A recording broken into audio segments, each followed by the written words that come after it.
less than a month. It's Oklahoma and TCU. And on the field, it's Bruce Feldman. Joe, in the first meeting between these teams, there were a lot of extracurriculars, including in the pregame when Baker Mayfield pegged TCU safety Nico Small on the head with a pass. Small ended up missing the next two games with a concussion, and Gary Patterson told us, I'm not sure if it caused it. Then again, I'm not sure that it didn't cause it. Lincoln Riley also inflamed Patterson a little bit with his explanation of that Mayfield throw, saying when you run through another team's warm-up line, things like that can happen. When we talked to Lincoln yesterday, he goes, you know, I probably shouldn't have said anything in the media about it. Gary knows I respect him, and he knows I respect his team. Now over to the TCU Horned Frogs with Petros Papadakis. Bruce, we don't have any fireworks in the pregame so far today, but there were fireworks last week, and that's why Nick Orr, the safety, is not starting this game. Multiple punches thrown against Baylor. He is out for the first half. Starting in his place will be Markel Simmons. He started 2 games when Nico Small went out for the head injury that may or may not have been caused by Baker Mayfield. But no fireworks so far. We'll see him on the field. Joe? All right, boys, we're ready to go. TCU won the toss, deferred to the second half, so right away we get to see strength against strength with the Oklahoma offense and the TCU defense. It's the Big 12 championship game for the first time in 7 years. TCU, Oklahoma, off we go. Arcelia Sutton takes a knee, and the Sooners just start at the 25-yard line with Baker Mayfield, one of the all-time great college football players, leading the way. He's been absolutely phenomenal this season, and I think you kind of thought to yourself at the beginning of the year, how would he be able to reload after losing Dede Westbrook, Joe Mixon, Samaje Perine?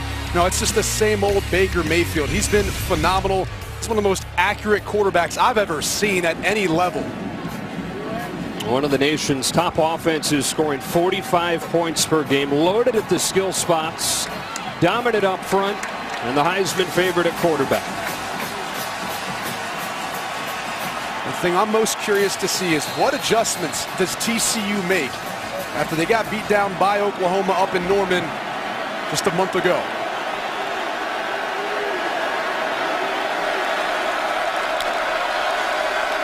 Rodney Anderson has exploded over the second half of the season. No player in Power 5 conferences has had more yards than Rodney Anderson over the last 6 games, and a guy who played in just 2 games over his first 2 years. On second down, Mayfield to throw for the first time. Lets it fly for Mark Andrews, and it's third down. With a defense from Traven Howard, Mayfield sailing his tight end, 3rd and 7. And what coverage by Traven Howard. He plays linebacker. How many linebackers can run down the middle of the field and essentially play the deep middle of the field like he did on that last play? And third down, this is the down. I'm curious to see how much pressure Gary Patterson will bring versus Baker Mayfield. He is the best quarterback in the country versus the blitz.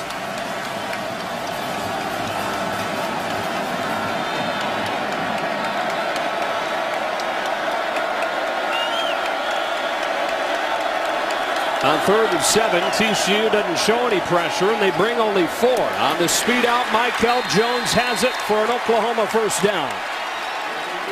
Stop made by Ridwan Issahaku, and Oklahoma is able to convert on 3rd and 7.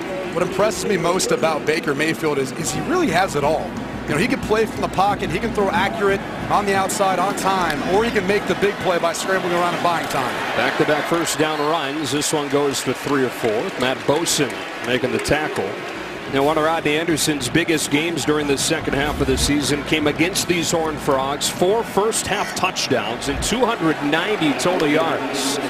He swings out of the backfield on second down. Mayfield scans the field and drills one for Andrews, and a first down at midfield. Mark Andrews, the Mackey Award finalist. And just watch Mayfield's eyes. He's going to look to the left. He wanted CeeDee Lamb, didn't have him. Steps up, buys time, and finds his tight end over the middle. Look at his eyes. Off balance, still an accurate football. Allows Mark Andrews to get the first down. And his 52nd catch of the year to lead the Sooners. First down and 10 from the 50. Corner blitz coming from the far side. Mayfield rolls away from it. Heaving one deep towards the end zone and incomplete. He wanted Marquise Brown.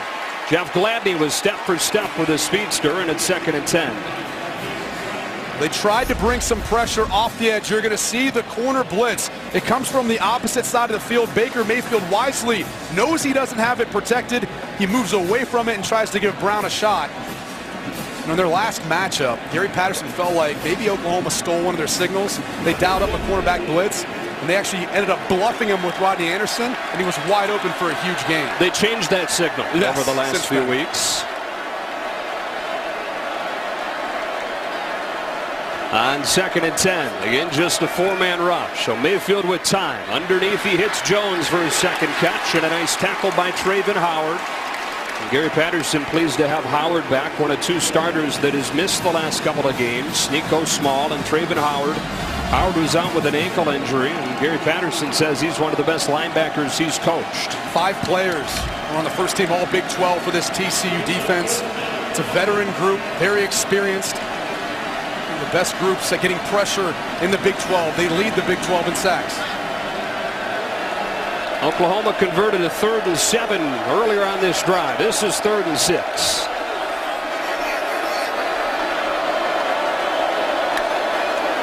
Frogs bringing pressure. Mayfield in trouble. Able to get rid of it, but a yard short. It'll be 4th and 1 as Andrews is stopped by Ridwan Issahaku. Talking to Gary Patterson for this matchup, he said, we watched a lot of what Texas did versus Oklahoma. They held them to under 30 points. No one's been able to do that against Oklahoma this season. You can see they're already trying to dial up some of those pressures. Texas blitzed Oklahoma 40% of the time. As we look at the Sooners going for it on 4th down, this is no surprise. They're an aggressive offense. 4th down 2.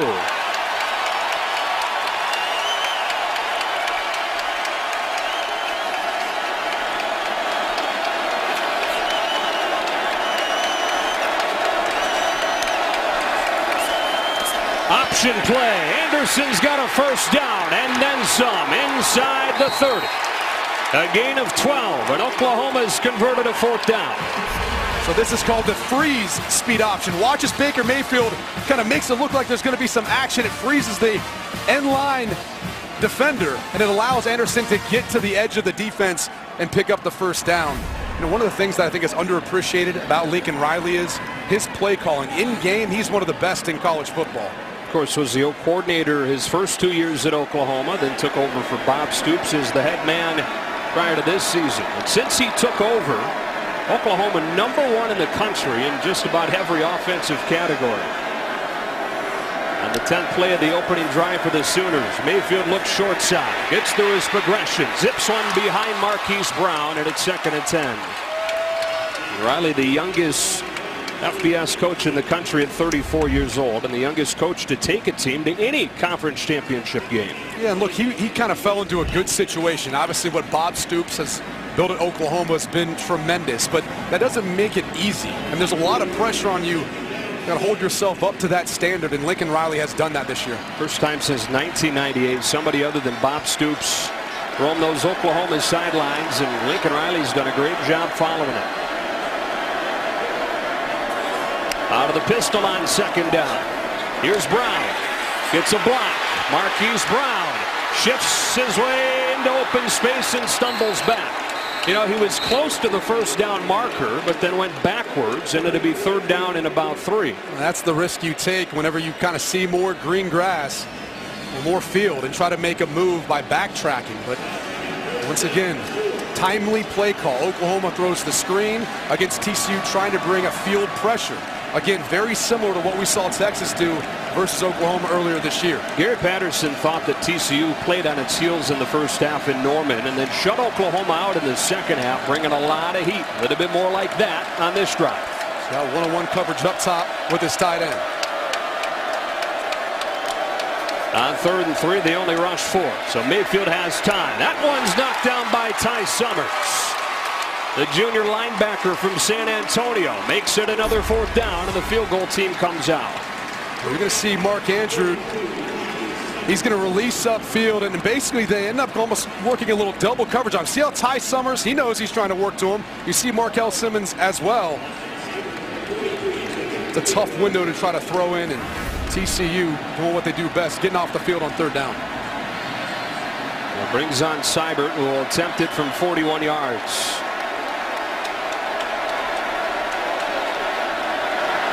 The junior out of Belleville, Illinois, has nailed 12 in a row, and Oklahoma has points on its opening. Our good neighbors at State Farm. State Farm is here to help life go right. Back at AT&T Stadium, Oklahoma settles for a field goal on its opening drive, and now the Horned Frogs get ready to touch it for the first time, with one of the best return men in the country in Cavante Turpin waiting back. Oklahoma has a weapon in Seibert, one of the highest touchback percentages you'll find in college football, on display to limit Turpin here. And so here comes the TCU offense, and Kenny Hill, the senior from South Lake Carroll, right here in Texas. Yeah, and a dramatic improvement from last year to this year. And he really just has improved over the course of his career, starting from Texas A&M to now at TCU. I think the thing that you're seeing most is he battles back from adversity. It's been kind of a roller coaster year in regards to him having some great games and following it up with an average game at best. But it's the times when he struggles in games, you see him still come back and respond later on. First time around against Oklahoma was below 50% through the air for 270 yards. But last week, one of his best games of the season versus Baylor, so hopefully he can carry that momentum into today. That was after he missed the Texas Tech game with an injury. Threw for 325 and 3 touchdowns against the Bears.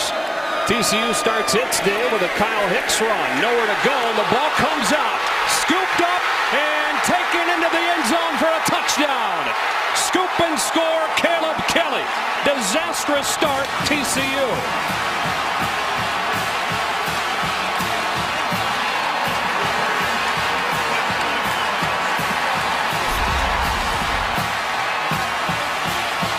Let's take another look. This seemed pretty definitive that the ball was out before Hicks was down. You can see right there, Amani Bledsoe able to get that big paw in on the football. And there's Caleb Kelly. Take it to the house. And the key on that play, Caleb Kelly actually brought pressure off of the edge. So good hustle by him, continuing to run down the football.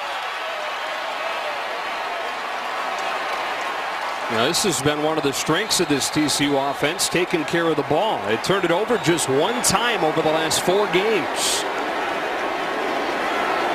One of their 2 losses. Turnovers were a huge issue. At Iowa State, they turned it over 3 times, but had been so good at taking care of it since then. Oklahoma races out of the gates with a little help from the defense. In the Big 12 championship, it's 10-0. Tonight at 7 Eastern, 4 Pacific on Fox. Let's take a look at that last play. There's Caleb Kelly. He's the linebacker who blitzes off the edge, and eventually, as he follows the play, picks up the fumble. But notice something else. Kyle Hicks, the running back, he actually had the ball in his inside arm. See right there? That is a no-no. You always want to have the ball in your outside arm so you can use that inside arm as your stiff arm. No Darius Anderson again for TCU, who was lost in the Oklahoma game, their top running back. And so it'll be Hicks and Alanalua sharing the load today. Back-to-back touchbacks for Austin Seibert. TCU finds itself in a very similar spot to last week against Baylor. They were down 9-0 2 minutes into that game, but at the end of the first quarter led for good. Hoping for a similar reversal of fortunes in this one. I mean, already in this game, though, with as good as Oklahoma is offensively, this is a really important drive for the Horned Frogs. It's huge as far as the sake of momentum. And look, see the running back coach talking about which arm he should have the football in. It's talking about ball security, 3 points of pressure. But this has actually been a good football team at the beginning of drives, whether it's to start the game or after half. TCU typically has done a good job of getting points on the board. No surprise, Shewa Olanalua is in a running back now. Kenny Hill on the roll, being chased from behind. Throws almost intercepted. Stephen Parker breaking in front of Jalen Reagor and probably should have had it. And this is a ball you just cannot throw.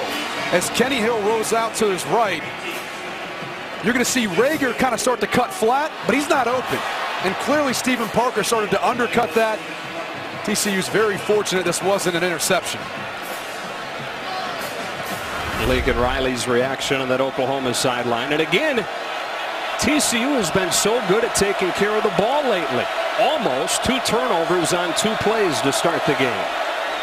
Hill to throw again. He hits this one underneath Cavante Turpin, who can really fly.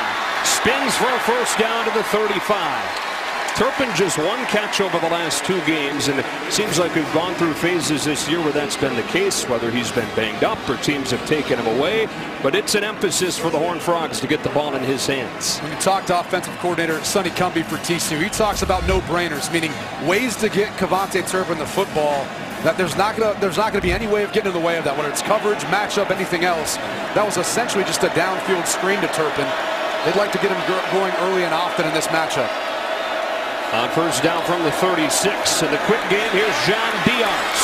He breaks a tackle and crosses midfield. Yet another TCU receiver who's been quiet lately that they wanted to get engaged early in this game. And I think when they've got him matched up one-on-one, which he is right here on the outside, they'd like to try to utilize his size and his hands. Diaz 6'1", 215 pounds. LSU transfer has a first down. And now Hill in trouble, trying to get away from Okoronkwo, and does. To Olanalua, body slammed down by Oklahoma's leading tackler, Emmanuel Beal. Got Okoronkwo coming off the edge. He's one of the best in the Big 12, and if you're Kenny Hill, you got to step up in the pocket before you get out to the outside. But Olanalua, for a running back, he's got some good hands. Yeah. He's big, too. 6'3", 235er down there before the game. You're right, huge. I'd like to run some of the Wildcat with him. Oklahoma struggled against West Virginia last week in the Wildcat. He runs it for the first time and stopped by Amani Bledsoe. They thought that Shewa Olanalua last week, running for a career-high 71 yards. Gary Patterson said it was the first time that he ran the way a big back should. Ran like a guy who's 235 pounds should. Kyle Hicks comes back in for 3rd and 7. This has been the sweet spot for the TCU offense. Lead the Big 12 in 3rd down conversions this season, and it's interesting. Actually, as it gets deeper, 3rd and 8+, they get better. Kenny Hill, who has the highest completion percentage in the country on 3rd down this year, barks out the signals.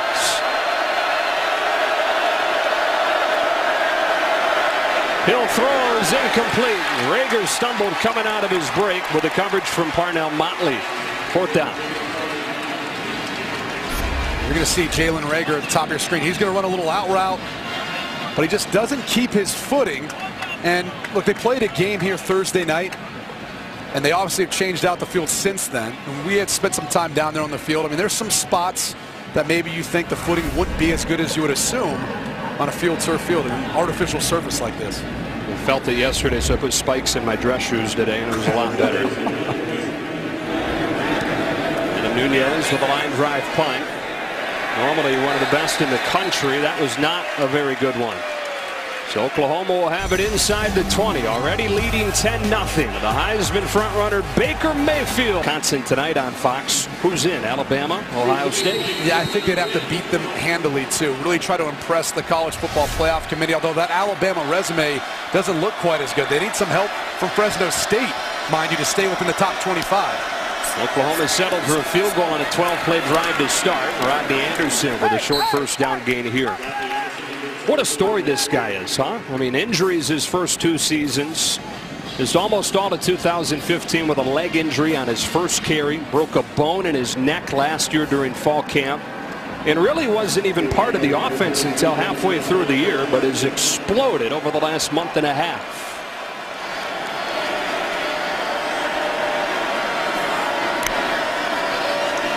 He's got it again on 2nd down, and he's greeted rudely by Ben Banogu. The Big 12's defensive newcomer of the year drops him for a loss of 4. This is the difference between the last time they played Oklahoma. Watch how aggressive Banogu is in attacking the mesh point of the quarterback and the running back. He forces their hand. And that was something where, when we talked about in the open, a lot of the gap running schemes Oklahoma likes to run, they weren't as aggressive as far as attacking Baker Mayfield and the running back at the mesh point. Number 2 run defense in the country, Brady, but they gave up 200 to Oklahoma the first time around. 3rd down and 12. Mayfield quickly outside. They'll need open field tackling. They don't get it. Marquise Brown, first down across the 45. A gain of 31 for the first-year JUCO transfer who's really come on. Well, you can see the miscommunication. You see Nico Small, you see Ridwan Isahaku. Both of them was signaling they needed an additional defender. They were a player short, but Oklahoma took advantage of it. And boy, how good has Brown been as his confidence has grown this season. He's evolved from not just kind of a special teams guy with some speed, but a legitimate deep threat. Oklahoma replaced D.D. Westbrook. Had to replace more than 70% of last year's total yards when he combined Westbrook and Pirine and Mixon.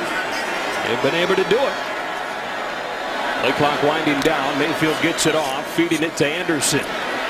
Rodney Anderson with a first down gain of 6.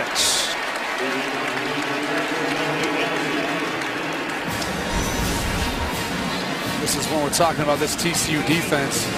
It's been every other game this season besides Oklahoma. I mean, look at the amount of rush yards they were giving up. A lot of that happened in the first half. Just uncharacteristic of a defense that's really been so good all year long. Now, there's a number of differences in that game. Matt Boson was out early. He got ejected in that matchup.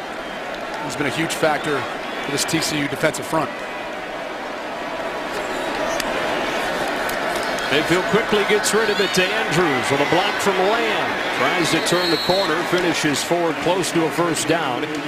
They spot him just short, 3rd and 1. Typically, you don't see Mark Andrews being the recipient of those bubble screens. Usually when he's out there in space, he's there to help lead block for C.D. Lamb or Hollywood Brown. Pretty nice target to have on a quick little bubble though, huh? 6'5", 254. He's hard to miss. I don't know how much more yards he's going to be able to get after the catch. Close your eyes, throw it left. He's probably going to get it. 3rd and 1. They bring Jackson Ewells and Dimitri Flowers into the game. It's Mayfield to sneak it for an Oklahoma first down and more. Mayfield to the 38. This Oklahoma offensive line is massive, and they're one of the best in the country. Got an Outland finalist in Orlando Brown, their left tackle. He's a bona fide first-round pick coming up, probably in next year's draft. He's got some eligibility left, but we'll see. He has to make that decision. All 5 of those guys starting time prior to this season. Experience, size, one of the best in the country, that unit. On 1st and 10, Mayfield to throw. All day to scan the field. Now the pocket collapses, so he slides up and goes to the sideline for Flowers. First down to the 21. To the first team all Big 12 fullback. I call Dimitri Flowers a Swiss Army knife because he can do so many different things, although he's much bigger than that. Watch the concentration. This guy can run the football effectively. He can release downfield. He's great in pass protection and run blocking. And he's incredible, and he helps this Oklahoma offense be versatile as far as the different things they can do with the different personnel groups. Trey Sermon comes in a running back for the first time, joining Anderson. On first down from the 21. Mayfield over the middle. That's caught by Sermon. A first down inside the 10. Something Oklahoma was able to do with success the first time around earlier this season. With that personnel grouping, 2 running backs, a tight end, 2 wide receivers, typically Oklahoma likes to run the football, so kind of a tendency breaker against this TCU defense utilizing the play action pass off of it. And once they get in the red zone, this is where typically Mark Andrews kind of is that target because of his size and his catch radius. Lined up to the slot on the left. First and goal for the Sooners. Keep it on the ground. Sermon bounces off initial contact and gets swallowed up. Stopped to the 5 by Boson and Summers. There's red zone defense for TCU as far as percentage of the time they give up touchdowns once the opponent moves inside the 10. One of the best in the country. Only Wisconsin better in that regard. Well, typically they're one of the better tackling teams, but again, going back to the last matchup, that's where you saw Rodney Anderson have so much production. He would get into the secondary, and there'd be a number of missed tackles.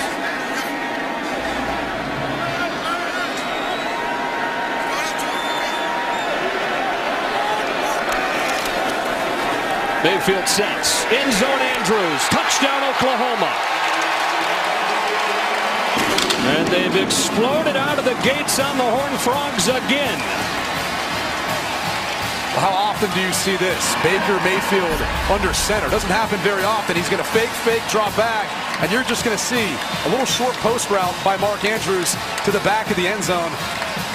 Everyone's eyes are caught up with the jet sweep fake, the run fake. There's Mark Andrews just finding that soft spot back and behind the TCU secondary.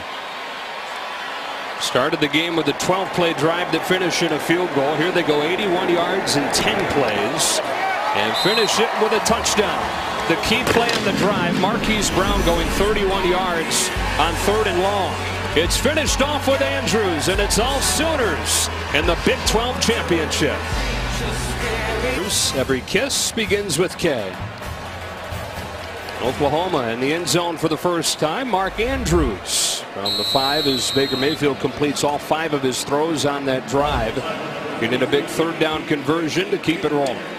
Andrews has 6 receptions in the red zone this season, 5 for touchdowns. He's had a ridiculous touchdown ratio in his career. Like anytime he touches it, finding the end zone. Still no chance for Kevontae Turpin to bring it back. Let's go in the huddle, brought to you by SoFi, a modern finance company with Petros.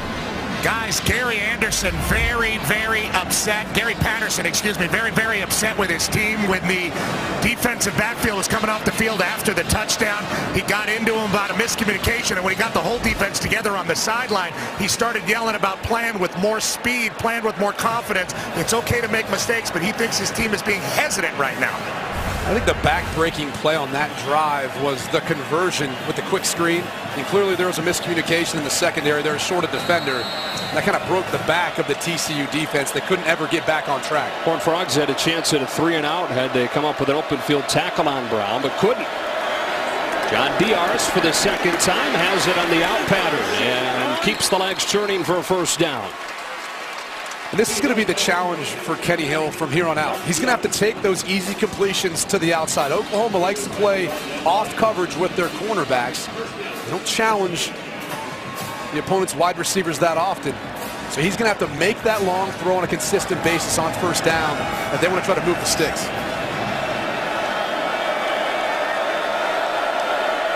Hill started 4 of 6. Shovel pass coming to Kyle Hicks, who's pulled down by Kenneth Mann. Hicks' first touch since he fumbled it on the first play of the game, and it was scooped and returned for a touchdown. It's one of those curveballs TCU's offense likes to throw in throughout the course of the game. It was unbalanced. You didn't see an eligible wide receiver on that left side of the field. A little shovel pass, just something that TCU does, trying to give the defense a lot to think about, whether it's personnel, formations, what type of play calls. This time they put Hill under center. On 2nd and 5 from the 41. They'll throw it for Turpin, too high. Tried to set up Turpin in space. 3rd and 5 for the Horned Frogs.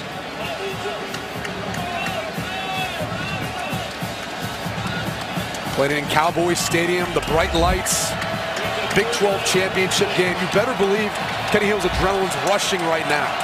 A lot of pressure on him. He knows he's got to help get his team back into this game. A lot of time high throws are some of those early jitters in games for quarterbacks.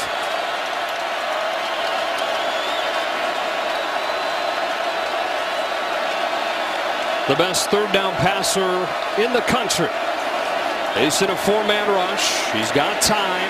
He rolls to his right. He needs the 47. He's got it into Oklahoma territory. Tiptoeing the sideline inside the 45. A run of 18 yards for the senior Kenny Hill. And he's going to have to do this throughout the course of the game, because there's going to be times when no one's open downfield. Oklahoma drops back 7 into coverage, and he's going to have to take off and find ways of making plays with his feet. Here's Turpin out of the backfield this time. And he gets a short gain. Will Johnson able to fight off with a block. 2nd and 9. That's what you want to see if you're defensive coordinator Mike Stoops out of Will Johnson. Kept his leverage, meaning he didn't let Turpin really get past him to the outside. Fought through a block to make the play. And Stoops calls him the smartest player on this defense. So good at recognizing splits and all the little things to help give their secondary an advantage.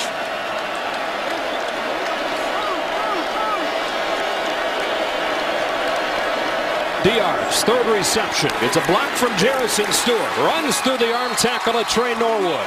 And has a TCU first down and a gain of 15. John Diar's is a load. I know he's listed as 6'1", 215, but he looks bigger than that down there in the field. And once he gets going, he's tough to bring down. He'll retreat it off play action. Running out of time and going down. It's Amani Bledsoe who forced the fumble on the first play from scrimmage. Coming up with a sack. Second down. One of the things Oklahoma does extremely well when rushing the quarterback is they get those high edge pressures. See Caleb Kelly right there? They force them to scramble up into the pocket, and that's where defensive tackles like Amani Bledsoe and some of the others up front can be able to get some of those sacks for them. Not necessarily with their push initially, but because of the edge rushes. In the return to the Big 12 championship game, Oklahoma with the best first quarter in the game's history.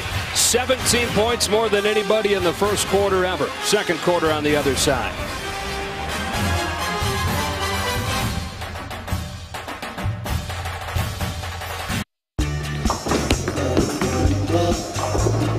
Really?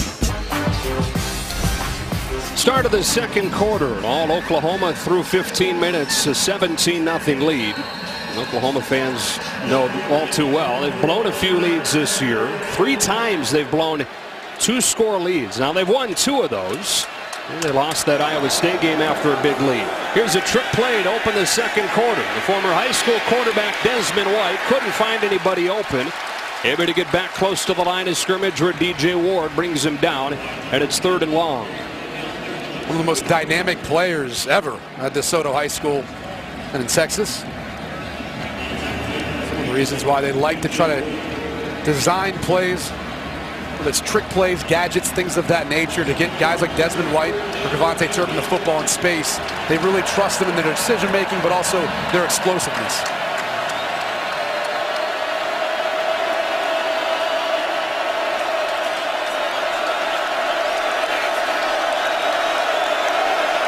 Oklahoma brings pressure out of the secondary. Hill throwing for Rager. In the end zone, touchdown.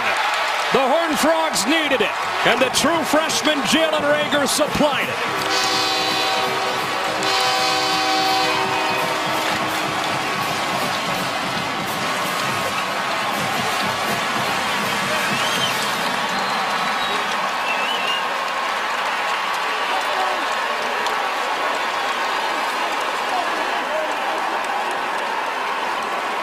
Just what the doctor called for TCU.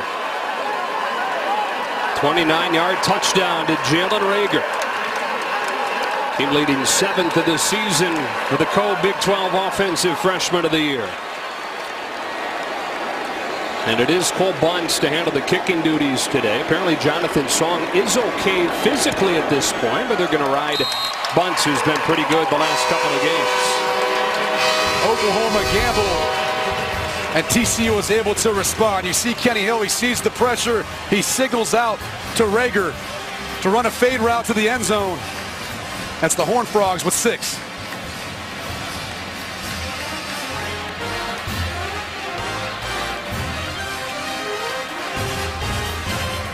Molly, can you please take out the trash? As the game has gone on, and Coach Patterson's thing is, if we can get this thing into the second half close, you like your chances. They're one of the best in the country after the break. It's all about the adjustments. Gary Patterson and his defense do a good job kind of settling in, figuring out what offenses are attempting to do. Short kick here, Marcelius Sutton from the 4. And Sutton won't even reach the 20. Fighting his way across the 15 to the 16-yard line. Sammy Douglas with the tackle. What a way to finish the day on Fox. The Big Ten Championship tonight. 8th-ranked Ohio State, 4th-ranked Wisconsin. Its 5th trip to the championship game in 7 seasons, although one of those, that 59-0 whooping they took a few years back that essentially kept TCU out of the playoff. They might need a win like that in order to be able to get into the playoffs. It's going to be something like that. They're really going to have to try to impress this committee and demonstrate that they should be one of the top 4 teams to play for the national championship. Playing that game in Indianapolis, I always think it's cool when you get to play in a professional stadium as a college player, but neither of the players on these two teams, but in particular more for TCU, are that unfamiliar with the confines here at AT&T Stadium. Played in high school, some have played other games at the beginning of seasons, but they're familiar with this environment. Both teams walked through yesterday, really just walked around the stadium. And a little more familiarity. This drive begins with a Baker Mayfield pass play. Steps up and takes off into open space. Baker Mayfield across midfield. Showing off speed over the 30. A 56-yard run. It's hard enough to try to stop Rodney Anderson, and then all of a sudden you try to stop this pass attack. There's just not enough guys around the line of scrimmage to account for Baker Mayfield. And look at the speed. If not for the angle of the TCU secondary, I think Mayfield's taking that one to the house. Once again, Baker, he's got something in the oven. He's got something cooking. Nice. You always have one or two you spend all week thinking of, and then they're always really great. I'm all out. That's all I got. That's all I got for today. First down from the 30. Oklahoma trying to answer right back. Here comes Rodney Anderson. He's close to another first down, and we go down to Bruce. Guys, Baker Mayfield spent most of that TCU drive stalking the Sooner sidelines. Kept on telling his teammates, let's go, we're keeping this up all day. We are doing this all day. Make sure we keep the tempo going. We are running through them all day. Fifth-year senior from Lake Travis, Texas. Unquestioned leader of that offense. You talked about it off of the top. Rubs some people the wrong way, but if you're wearing crimson, you love every bit of it. I think if you're a player on this team, you love it too, because you understand that he brings the fight to his opponent, not the other way around. You don't see that many times with an offensive player. Second down and short. Mayfield steps up, lost the ball, and thankfully for Oklahoma, Drew Samia was there to fall on it. They keep the drive alive. It's third down. That was Ben Banagoo. It's one of the things he excels at. He's got long arms. Very good at being able to get to the quarterback, but in that particular case, accurate, almost lethal. He can get a hand on the football. He is long, huh? And he's got a lot of speed, too. When you combine Banagoo with Bosen, you see why TCU can get a lot of pressure just rushing forward. They don't bring a whole lot of blitz, even though they have early on today. Oklahoma's had some key third down conversions already in this game. 3rd and 6. That's Mark Andrews. Mayfield scans. Wants Andrews in the end zone, who can't hang on. Coverage from Nico Small, and it's 4th and 6. Every time you get Mark Andrews in one-on-one coverage, you got to take a shot and give him an opportunity. Nico Small is a 5'10" safety. I mean, it's just tough to be able to try to find a way of getting a hand in it to disrupt anything. Every ball to Baker Mayfield throws seems to be catchable. There's not many times you watch on film throughout the course of the year where he throws a football that's just inaccurate. Starboard hit from 41 on their first drive. This is from 43. And it snaps a string of 12 makes in a row. But despite the long run from Baker Mayfield, TCU holds up and gets the ball back to the offense in a 2-score game. Second meeting in less than a month. Oklahoma and TCU. It was all Sooners in the first quarter. Horned Frogs trying to yank away some of the momentum here in the second.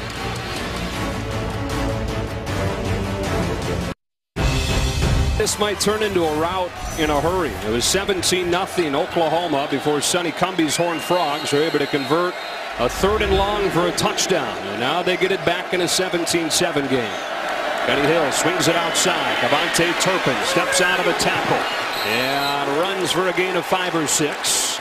And very clearly they're finding any way they can to get the ball in the hands of this guy. You know, in the last matchup between these two teams, Avante Turpin showed a little bit of frustration at times for not getting more touches.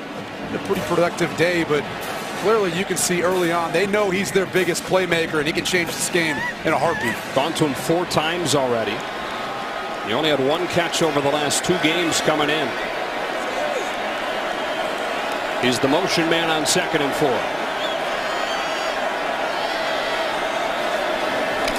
Kyle Hicks explodes for a first down. Close to midfield for the senior, who's trying to bounce back from that fumble on the first play. Here he goes for 17. Watch how long Kenny Hill holds this. I mean, it took a while for him to give that football to Kyle Hicks, and I think he forced Amani Bledsoe to commit to him, which then helped open up the hole for Hicks. And Hicks is a guy who, last year he was honorable mention all-conference, was the featured back, more than 1,000 yards. He's dealt with injuries this year, though, dealing with some adversity today, trying to bounce back. Back to him to the short side of the field. And Kyle Hicks again accelerates forward, running with purpose for close to a first down. Obo Okoronkwo with the tackle. They spot him right at the marker. That's beginning this play. It's the football, stretches it, and then he sees the cutback lane. TCU runs a lot of different zone blocking schemes, meaning basically they start in one direction, and it's on the onus of the back to then see the cutback lane and find the hole. Kyle Hicks has tremendous vision. Right here in Arlington. Looking down less than a yard. And they'll throw it against the blitz. Hicks is open out of the backfield for a TCU first down, and a heavy dose of Kyle Hicks on this drive. When you get plus 50, when you got second and short like that, typically you'd like to take a shot. TCU ran 4 verticals, but credit the Oklahoma secondary for their coverage. Then Hill finds the easy completion to Hicks for the first down. And it's an Oklahoma defense, Brady, that I think the best way to put it is this year they've been just good enough. And an offense-happy Big 12. Giving up a lot of yards, a lot of points, but heck, they're 11-1. Hill keeps it this time. Lost the football and then fortuitously finds it, finishing to the 31. It was Okoronkwo who tripped him up. Was playing with fire here. We talked about how long he held the football the last time in Kyle Hicks' gut. And this time, you know, maybe he didn't have as sure of a hand on the football because of the timing of that. You talked about this Oklahoma defense. I mean, one thing that they've suffered, though, is a number of injuries this season. Wow, that one was red, but Stephen Parker couldn't get his hand on it, so Desmond White gets a first down. Oklahoma had that thing ID'd from the start, and TCU dodges a bullet. The past 2 plays, watch this. He comes off the edge, nearly intercepts this, and if Parker did, that would have been a pick 6, no doubt about it. Now it leads to a first down for TCU. I think Hill saw that, put a little extra on it. I'm sure he tried to adjust his arm at the last second if he could.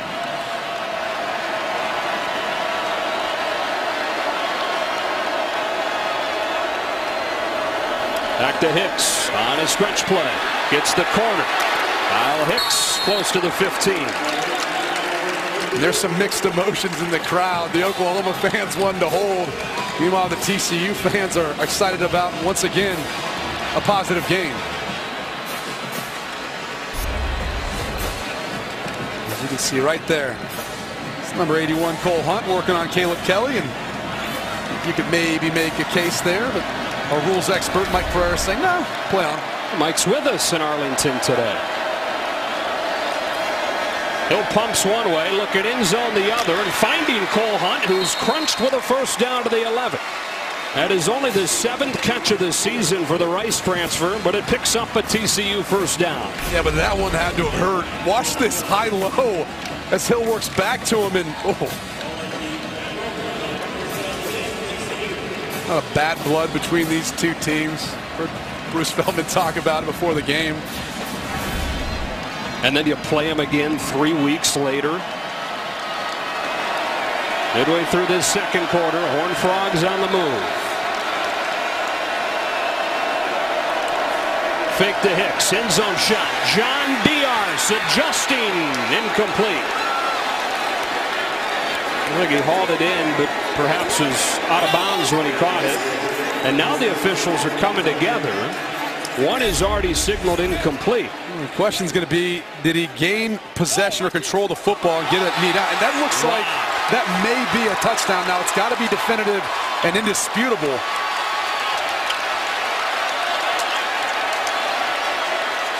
Mike Pereira, we mentioned you're sitting right by us here in the booth in Arlington. What do you think? Well, I think from we see it looks like a touchdown. He actually gets control with one arm as he's bringing it back in with the knee down. That is a ridiculous catch. And the body control and awareness to be able to get a body part inbounds before that left-hand touch is out of bounds. Review. I think the issue that you look at here is, number one, he is going to the ground. So you have to focus on whether or not he maintains control of the ball. To me, he has it as he's going to the ground. And then the right hand is going to stay on the ball, even though you may get a touch of the ball on the ground. Watch for that control there.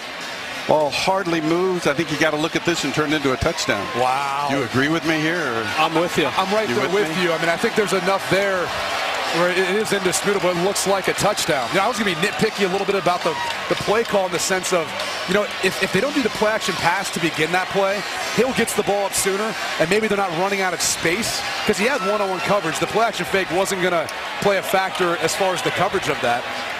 But DR's being able to make a ridiculous play. None of that matters. The people here already know that this is probably going to be called a touchdown. They have a pretty good view with a video board here. And Mike DeFee actually has a little bit different view than Big 12 officials normally have on replay reviews. The Big 10 is the only conference in the country that uses these monitors.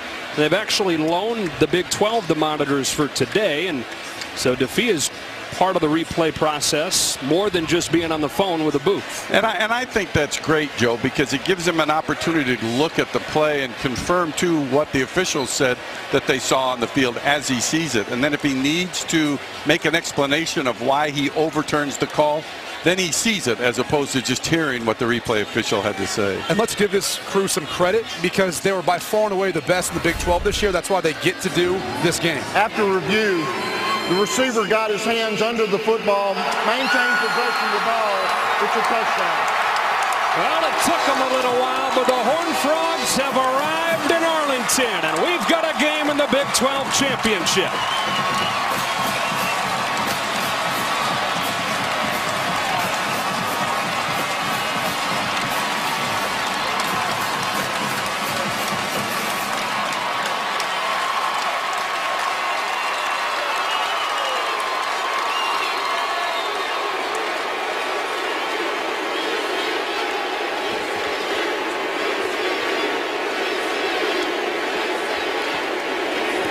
Cole Bunce adds the extra point.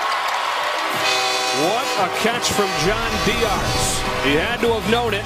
He was just waiting for the inevitable, the call of a touchdown at a three-point game.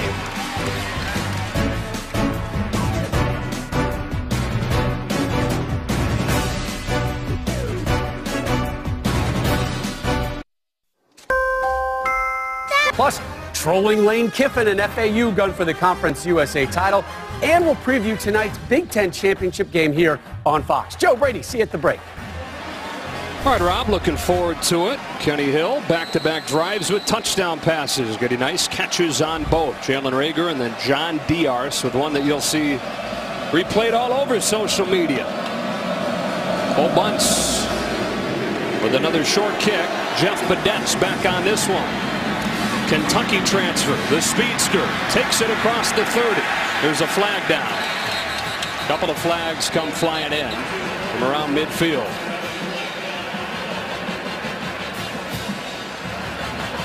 First flag of this game tonight, or a day where we thought things could be a little bit chippy. Mike DeFee and this crew doing a nice job of making sure nothing gets too crazy. Personal foul, face mask, kicking team number 35. 15 yards will be added to the end of the run. First down. As Oklahoma will have the ball right around midfield to open this drive. After this game break with Greg Wolf. Joe, thanks. Let's go to the American Athletic Conference Championship, number 14, Central Florida. The last unbeaten in the FBS getting tested. Riley Ferguson finds Anthony Miller. He goes 68 yards for the score. Number 20, Memphis, on top, 31-24 at the half. Winner likely earns a New Year's Six bowl berth. Joe Brady, back to you. And what some may think is Scott Frost's last game as a head coach at UCF. Maybe he's going back home to Nebraska. From the 49-yard line, Baker Mayfield and the Sooners open this drive with a Rodney Anderson run. And Anderson looks plenty healthy there to the 41-yard line. Bruce Feldman letting us know that they've had to tape him up a little bit extra. The trainer's looking at him. But he's saying he's good to go back in despite dealing with a left ankle that's bothering him. Mayfield finds Andrews, who's chopped down by Nico Small. That's a first down inside the 30. Small will have to come out with his helmet coming off. I wouldn't be shocked if Oklahoma didn't try to attack number 16, Michael Downing, who came in to replace Nico Small for a snap. Remember, TCU's already a man short safety because of Nick Orr, suspended for the first half for his role in the altercation against Baylor last week. High snap, pulled down with one hand. Anderson sneaks his way through a tiny seam for 3. Guy who's been quiet so far today is wide receiver CeeDee Lamb. Typically, Lincoln Riley likes to get everyone some touches early in the game, get everyone going. Typically, they like to utilize him when he's in one-on-one coverage. Been quiet so far today, not a catch yet.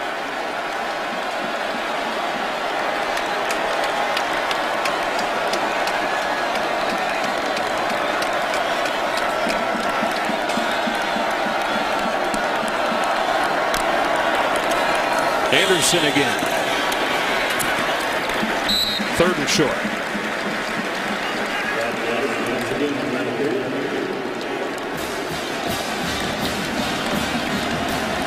Oklahoma looking for a 3rd consecutive Big 12 title and perhaps a 2nd trip to the playoff in 3 years.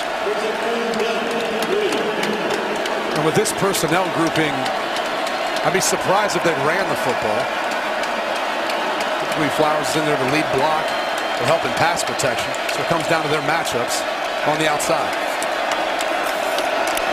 On 3rd and 3, they run it with Mayfield behind a pulling Orlando Brown, and he's stopped just short.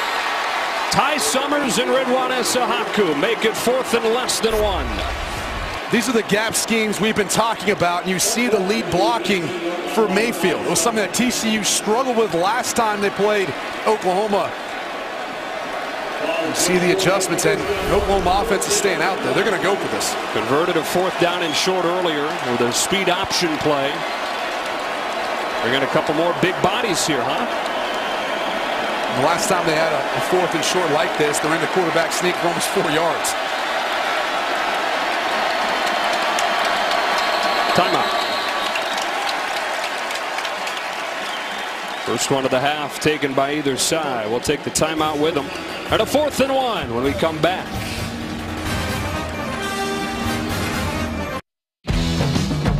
Not everyone. What's your call? Well, at that point, I think you still run the football.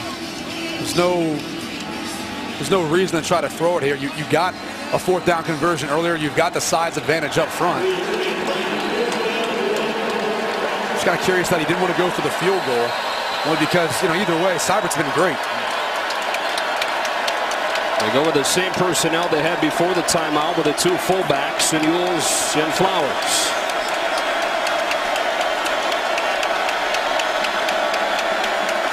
On 4th down with a hard count, they get Chris Bradley to jump.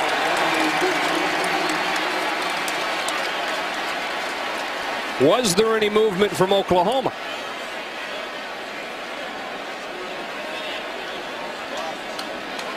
Mike DeFee and his crew have done a tremendous job today of making sure they get everything right, but even the substitutions. There's been a lot of personnel changes, making sure they hold the ball, allow each team to have an opportunity to sub. Offside.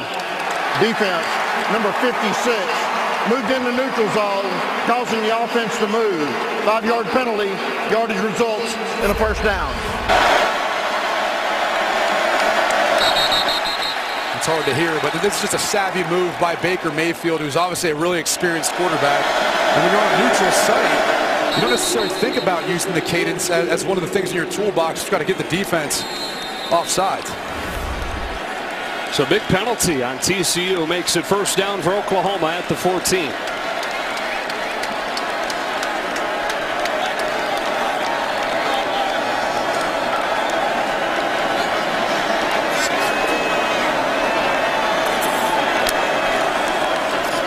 Mayfield pulls. Banigou can't get it.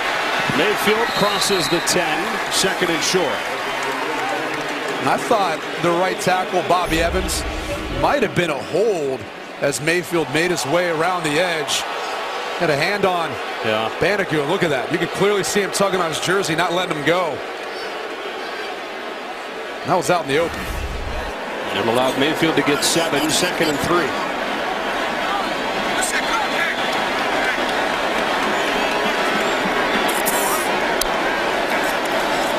He pulls again. This time he won't get there. Markel Simmons, who's making a 3rd consecutive start because Nick Orr is suspended for this first half, brings him down and makes it 3rd down. And watch this one. This is once again Mark Andrews. He's got his arm to the outside on Ty Summers. Hold on to the back of him. I mean, that's 2 in a row.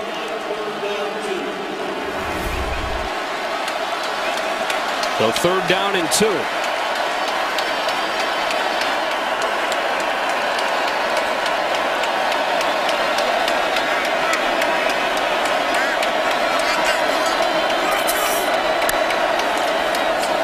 Mayfield to throw. End zone. Andrews again. Touchdown, Oklahoma.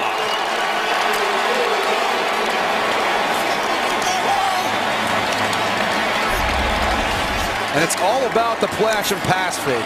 Watch as he sneaks in behind the soft spot and watch these guys suck up on the run. And just an open window in the back. It's too easy, but that's the advantage you have as an offense when you stay in 3rd and 2, 3rd and 3. You still have the threat of running the football, so it makes the play action pass that much more impactful.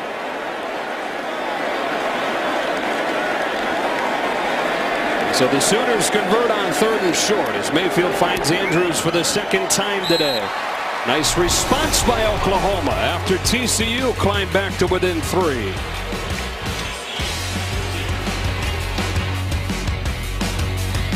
Yo, check it out, dog. That was just all right. Aerial coverage of today's game being brought to you by our good neighbors at State Farm. State Farm is here to help life go right. Here in Arlington, Oklahoma with a 24-14 lead, trying to punch its ticket to the college football playoff. TCU, meanwhile, 1 year after finishing 6 and 7, in search of its first outright Big 12 crown. Turpin still no chance to get his hands on it on a return. You had a couple of plays in a row there, Brady, where you thought maybe holding. Mike Pereira, what'd you see? Well, I think the first one clearly is here because you see the grab of the uniform, and it's the point of attack. So when you actually see the defender trying to reach out, that's one you ought to get. You got 8 officials, so you got both edges covered. This one here, to me, you get a chip block, and then the guy begins to go down. It's a little more iffy than that, but clearly the first one I think was a hold. Well, and both we know would have potentially affected the outcome of that last drive. You always think point of attack, and if it's at the point of attack, you should be tighter when you call those. Either way, though, would have put them in maybe 3rd and longer, and then that doesn't give you the element of that play action pass. Able to cap it off with a touchdown to Andrews, and the lead back to 2 scores. Kenny Hill very efficient so far. Jalen Reagor gets cut down by Parnell Motley. It's been a roller coaster season for the sophomore from DC, but he's playing well lately. And playing extremely well, and he was out on an island, and they're trying to set up a screen, and this is a tough spot to be in as a cornerback because if you don't make this tackle, Rager's running upfield for a huge gain, and you don't know who's going to stop him. Motley won the job out of camp, started well, struggled midseason, and lost his job to a freshman. Moved back into the lineup with a great week of practice a few weeks ago and is really playing well. Kenny Hill has no chance. That play was blown up from the start. Caleb Kelly was there. Okoronkwo was as well, but Okoronkwo slow to get up. And that was a bad read by Kenny Hill. He's got to give away that football or find an option on the outside on one of their pass options in those RPOs. That's good to see Okoronkwo to his feet. Big 12 Defensive Player of the Year. 8 sacks. He's got a lot of speed off the edge. Gets in the backfield, creating chaos. He's saying, I'm good to go. Get off the field. I don't want to miss out on this opportunity. The 5th-year senior out of Houston, Texas. They're going to take him off and bring Mark Jackson on. He's saying this is a pass rush situation. You're going to make me come out. 3rd and 8.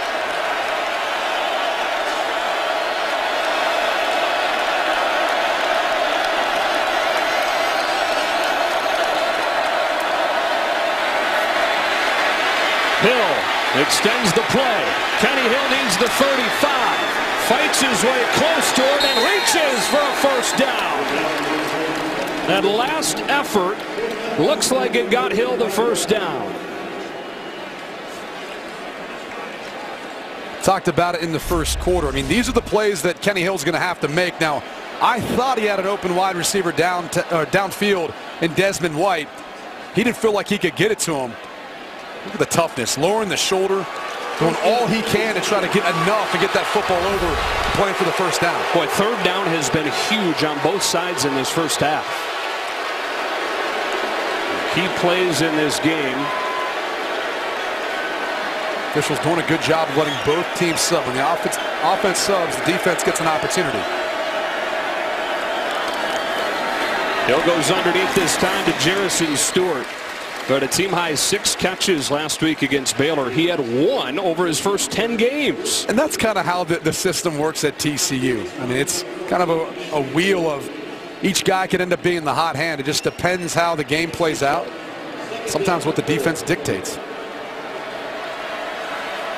2 minutes left in this first half. TCU will have it to open the second half. Trying to get to within 1 score here. Hill with a great read this time. Saw Bledsoe take the running back. So he pulled it and got a first down to the 48. Talked about it before. A little bit iffy last time Bledsoe forced Hill to keep the football. This time a little bit more definitive. He's got his eyes on Bledsoe. Bledsoe commits, pulls the football, and then he makes Emmanuel Beal miss downfield for the additional yards. Minute and a half and counting. Horned Frogs all 3 timeouts.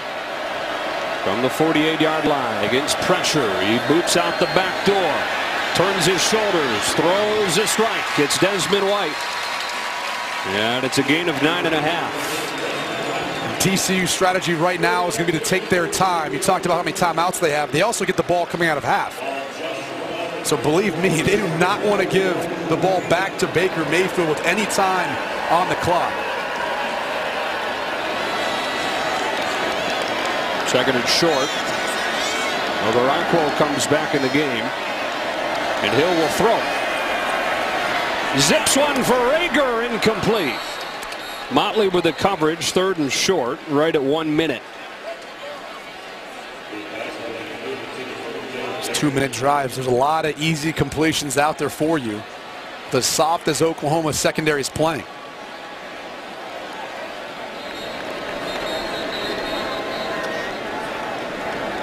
Only his 2nd incompletion out of his last 15 throws.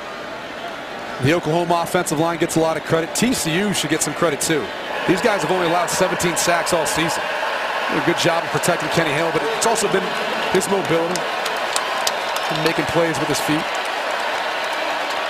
It's been a really good first half today. 16 of 20. He's also run for a couple of big plays. 3rd and short. And against a crowded box, they throw it, and Turpin gets a first down. That's what I was mentioning earlier on this drive.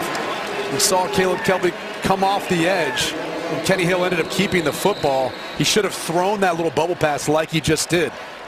Back in 30 seconds.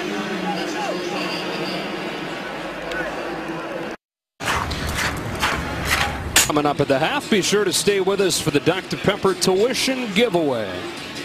You see the young man last night in the Pac-12 championship game. I mean, brought him to tears.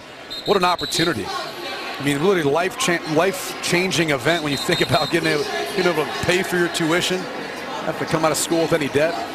And you get to meet Petros Papadakis. That as well. Icing on the cake.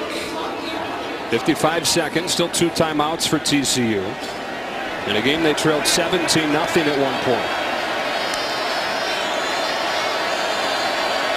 On first down from the 40 against a 3-man rush. They'll check it down. Hicks. Kyle Hicks tripped up by Parnell Motley. Couple of big open field tackles on this drive. And that's what they were missing when Motley was out. They've suffered a number of injuries in this Oklahoma secondary. Jordan Parker's out for the season. Will Johnson missed some time. Stephen Parker missed some time. Here's a shovel pass to Hicks. Stays on his feet for a first down. Kyle Hicks to the 25-yard line and a gain of 14. They'll use their second timeout now. One left, and again, we're back in 30 seconds. For the fumble that was returned for a touchdown, we'd need a tighter game. But at this point, with 27 seconds, you still got 2 timeouts, so you can really do whatever you'd like here. So if Oklahoma all of a sudden leaves you a box that gives you the numbers to run the football, you can still do that. The conversation is going to be, if you do have to take a shot, Jalen Reagor, number 18, and number 9, John Diar's. Those are the 2 bigger wide receivers. We've already seen them each catch a touchdown pass today. That would be where I'd want to take a shot. Yeah, both proving it. Reagor's to the right, Diar's to the left.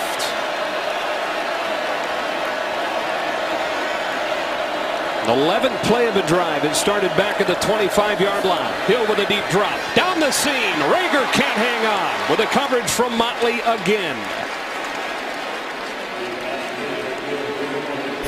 And that's a throw that has to be on time and out in front. He's going to run a post route once he gets inside. And you see Will Johnson looking the other way. There was a small window for it, but because the ball was thrown behind, Motley's able to make a play and disrupt the pass.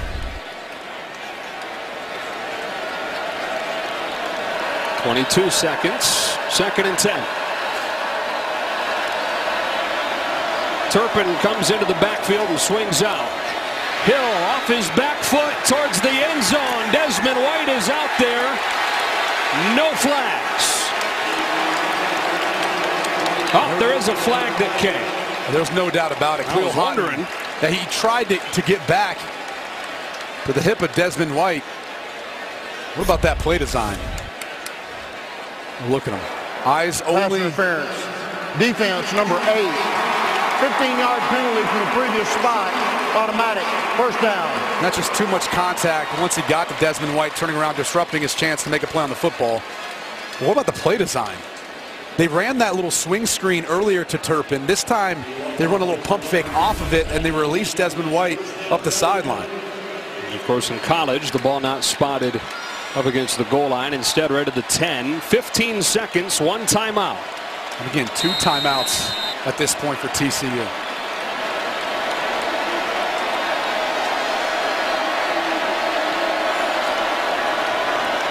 Hill on a quarterback draw.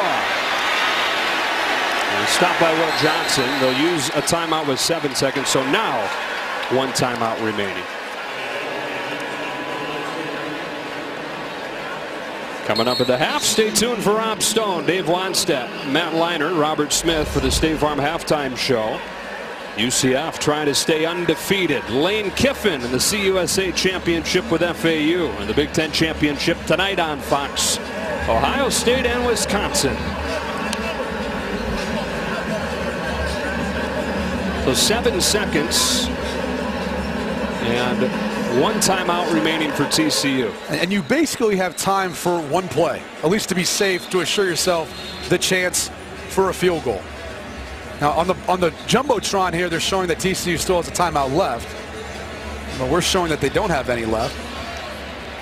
Now, I thought that they had burned them all. And now they're showing on the Jumbotron that they don't. We should have trusted our own stuff. True. No timeouts. Well, the Jumbotron's just so big. It's hard, it's hard to turn it down. So with 7 seconds and no timeout, I mean, clearly you have to kick a field goal to assure yourself getting points. Cole Bunce comes on. Sophomore from San Jose who's taken over the job. The door was opened by an injury to Jonathan Song, and he's performed well. So he's kept it, even with Song healthy. From 26, he makes it a 1-score game. Good drive for the Horned Frogs. It started all the way back at the 25. 24-17, another 30-second break. Home on the board. And then ran for another touchdown to tie the game in the second quarter. So kind of a similar story to this one, and that it was a 17-0 game. Oklahoma on the other side of it, and wound up winning that game and come from behind fashion with a fourth quarter field goal from Jimmy Stevens. And so 4 seconds. Oklahoma will have it at the 25. Probably just going to head into the locker room. And the big key right now, at least for TCU, is getting back some of that momentum. I mean, you mentioned when they were down, Oklahoma's had the tendency to give up some leads this season. TCU was able to mount somewhat of a comeback. They'll get the ball coming out of half, so that field goal is huge in terms of getting them within one score, and who knows what happens after the first drive coming out of half. Baker Mayfield, 12 of 17 for 119 yards. He's also run for 65 yards.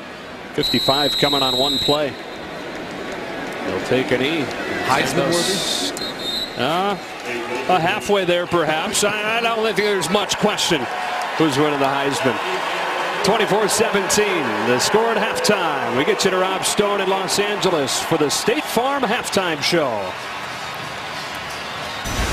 All right, Joe Brady, thank you. TCU assembling on the field like they normally do after the halftime. After a half, and we welcome you back inside AT&T Stadium. Pretty much even over the course of those first 30 minutes. It looked like Oklahoma might run away with it, leading 17-0 after a quarter, but TCU came charging back. And really, Brady, with the exception of the scoop and score on the first offensive play for TCU, this thing's been dead even. Yeah, the first matchup was a tale of two halves. This one so far has been a tale of two quarters.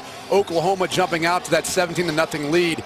TCU then responding in the second quarter where they've scored all their points. Now they're going to have an opportunity getting the football out of half to tie it up. But really, it's been the quarterback play to me. Both quarterbacks throwing for 2 touchdowns and leading their team in rushing.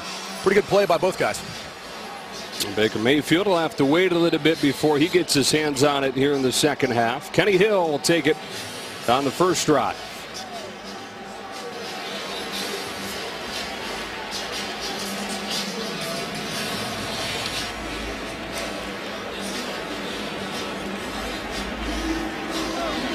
Devontae Turpin hasn't been able to bring one out. Austin Seibert, one of the best in the country, burying those through the back of the end zone, and he's done it each time so far today. TCU 1 year after finishing 6-7 in search of its first outright Big 12 title. Oklahoma trying to win a third consecutive Big 12 championship, and it would likely lead to a second playoff trip in the last 3 years.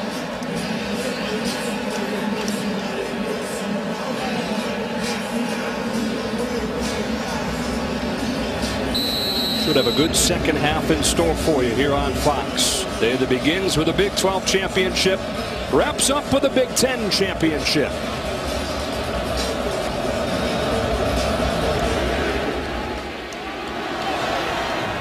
And once again, it's over Turpin's head. Let's go down to Bruce Feldman. Joe, Lincoln Riley's biggest frustration was tackling. He goes, they're getting too many yards after the catch. He said, we're not wrapping up. He goes, we got to play better on defense. I like what we've done on offense. We just got to keep going. I told these guys it's going to be a 60-minute fight. This is a championship game. This is why you come to Oklahoma. 24-17 after a 17-0 for Lincoln Riley and the Sooners after the first quarter. Looked like it might be another rout. But it's tight as Kenny Hill and the Horned Frogs get ready to open the second half.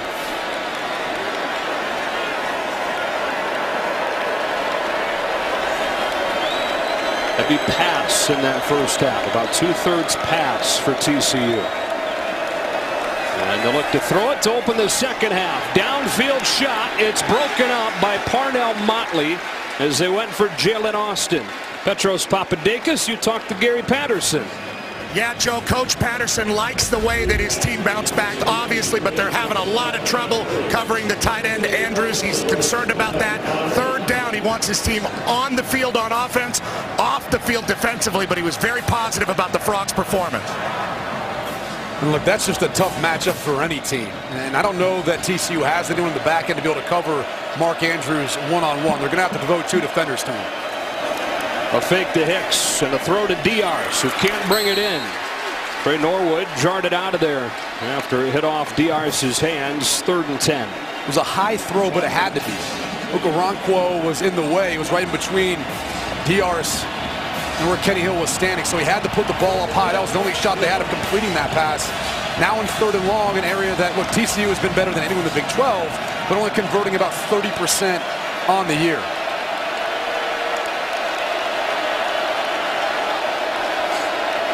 Oklahoma's defense looking for a 3 and out to start the second half. But with a 4-man rush, Hill heaving one downfield. Nobody out there, and it's 4th down. Again, they were looking for Jalen Austin. They went to him twice on this first drive. A 3-and-out for the Horned Frogs. And these are some of the inconsistencies that you see with Kenny Hill, whether it's throughout the course of the game or the course of the season. He'll have times when he looks fantastic. You look at him in the first half, he was, 19 of 25, 2 touchdowns, no picks, and leading the team in rushing. And then we come out and we've got 3 straight incompletions in the last one. Jalen Austin didn't even know the football was being thrown to him. They had 2 incompletions total in the second quarter, and then 3 plays there. There's a flag down. Movement before the snap. False start. Offense, number 12. 5-yard penalty, 4th down. And this has been typically a time when TCU has excelled offensively. They scored about 50% of their drives in the first possession out of half. Obviously not the start that Gary Patterson wanted, given the comeback they were able to have in the second quarter.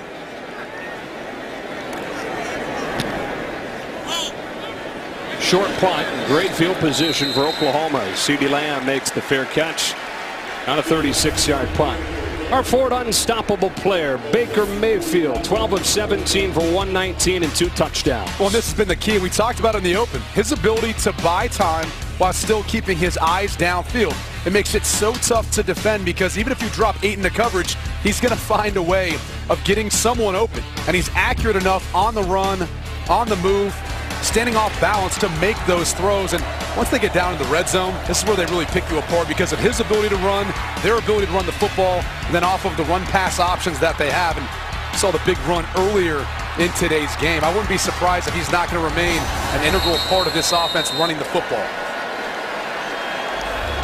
First drive of the second half of the Sooners.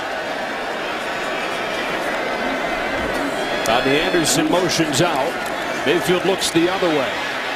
And a man comes open. It's Michael Jones on the first play of the second half. Jones goes 55 yards for an Oklahoma touchdown.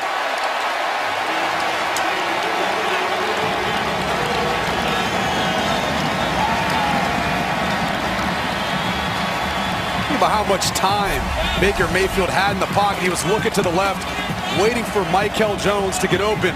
Slow off the football, but then he comes back inside off the return route and just a mismatch. Why Matt Bosin is covering Michael Jones is a mystery to everyone. Yeah. And for Jones, his first touchdown of the season. Oklahoma's back in front by 2 scores. Their second play today of more than 50 yards. This one comes on their first play of the second half. Jones to the end zone, and the Sooners up by 2 scores. Now, TCU had gone 7 games in a row without allowing a touchdown in the second half. And on the first play of the second half here in the Big 12 Championship, they give up their first touchdown since the first week of October. And that can't be the coverage that Gary Patterson won on that side of the field. Matt Bosin is a defensive end covering a wide receiver out in space. It's a disaster waiting to happen. Another touchback. The Horned Frogs will have it at the 25. So once again, Kenny Hill finds himself having to dig TCU out of a hole. He was so efficient in that first half, but then 0 for 3 and a 3-and-out to open the second. Yeah, and TCU's not going to win this game unless they all of a sudden start to become more balanced. They're not running the football that effective, at least not so far, even though we've only had 1 drive this half. But really in the game, Kenny Hill's been your leading rusher. There's been some design quarterback runs. They're going to have to keep doing that. But they have to continue to try to run the football versus this Oklahoma defense. You can't let Okoronkwo and the rest of the defensive front just tee off on that TCU offensive line. 27 of the 40 plays, Brady, have been runs.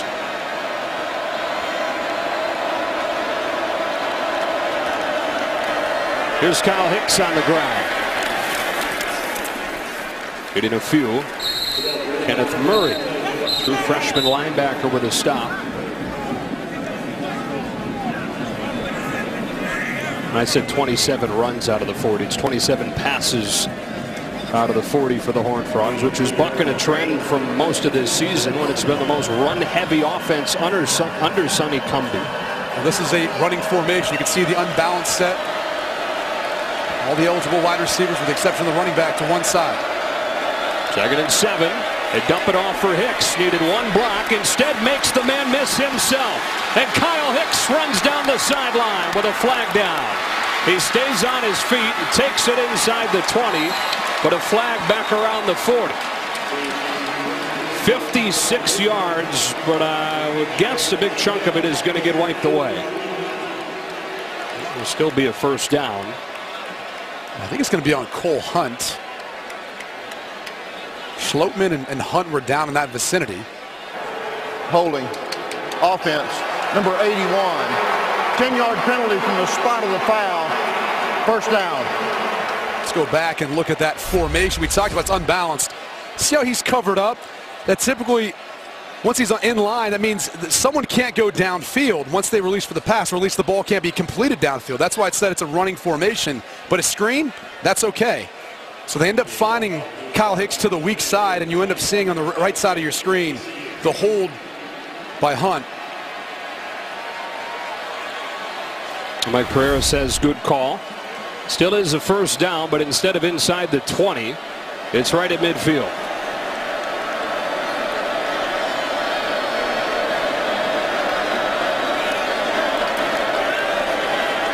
Hill goes through his progressions, waiting for somebody to come open. Nobody does, so he runs for 3 or 4. Dylan Famatau with a stop. Second down.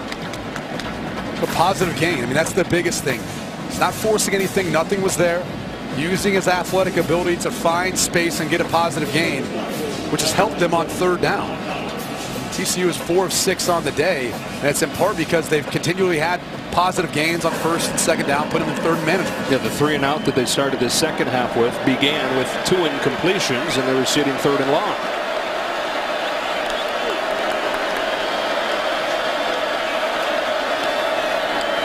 Hill kept it, bounced off one man, stiff-armed another, and got close to the marker inside the 45.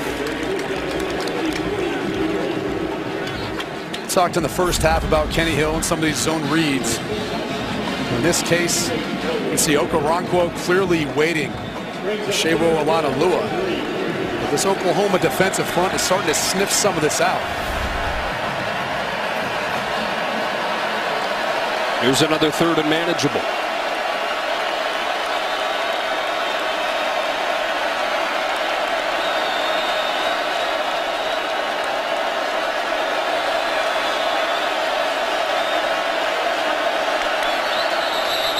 A whistle right before that play clock ran out, and a timeout taken by Oklahoma.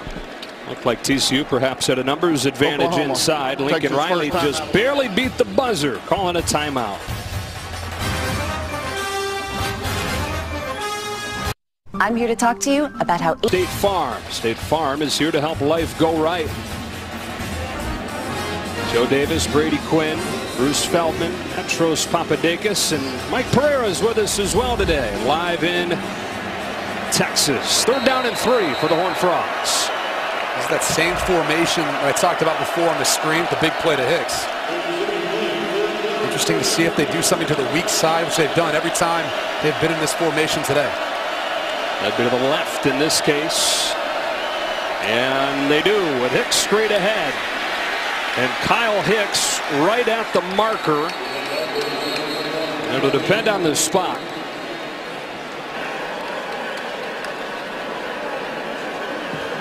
How close was he? Let's take a look. Looks like his forward progress has stopped right there with Will Johnson. Nope. Keeps driving. It's going to be close either way. TCU's going for it. 4th down and inches for the Horned Frogs.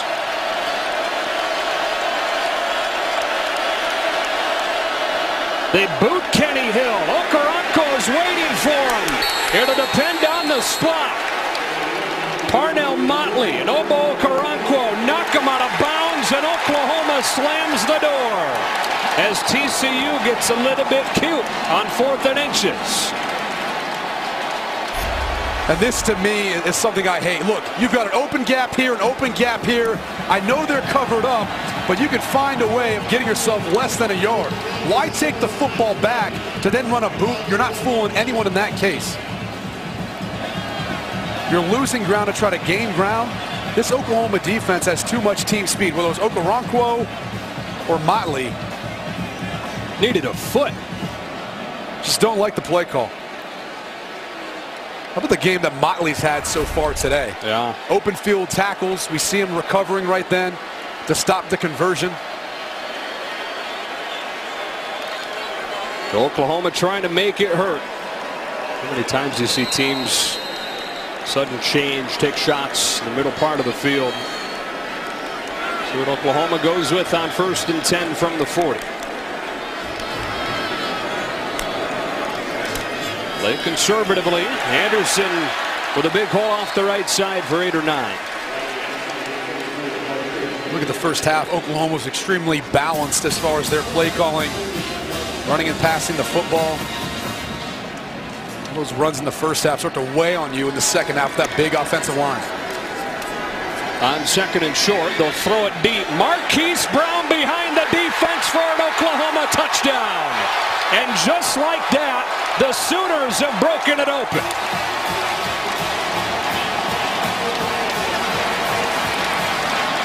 After the big first half that Mark Andrews had, watch the attention that he grabs in the TCU secondary. He basically ate up every defender in the middle of the field. Watch what happens. He's going to drop back. Everyone's going to drop back. It's going to be a little hesitation. And then beating Isahaku downfield. And the problem for Isahaku was once he turned to look back after Brown got by him, you're never going to be able to catch up.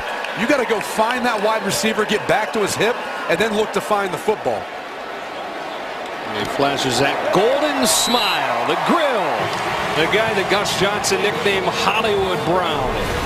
No chance for Isahaku to keep up with a guy with legendary speed who's got a long touchdown. Baker Mayfield and the Sooners with a 3-score lead.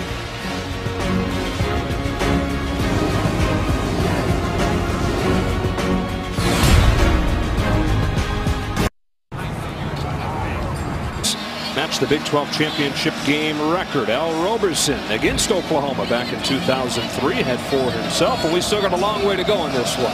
Something tells me he's not done yet. Got a long day left in the kitchen for the Baker.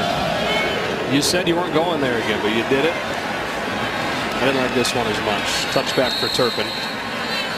And where the momentum shifted incredibly in a 3-play span. On 4th down and inches, Sonny Cumbie calls a boot. Kenny Hill gets popped out of bounds. 2 plays later, Baker Mayfield with a 54-yard strike to Marquise Brown. Yeah, and I loved the play calling too. Aggressive after you're able to get the 4th down stop. You can see Hollywood Brown. He said that's a wrap. Running off the field. And that's the thing, I think, when you get a 4th down stop like that, you got to take the opportunity to put your foot on the gas and not allow TCU to get a sense of we can still hang around in this game. We've done it once. Opening the door for TCU to climb back in a game that was 17-0 after a quarter. Horned Frogs pulled it within 24-17 at the break. Off play action. Here's Turpin in the flat. Cut it back with a block. And pile driven down by Stephen Parker after a nice 1st down gain. For Kenny Hill and TCU, it's just continue to stay in that rhythm.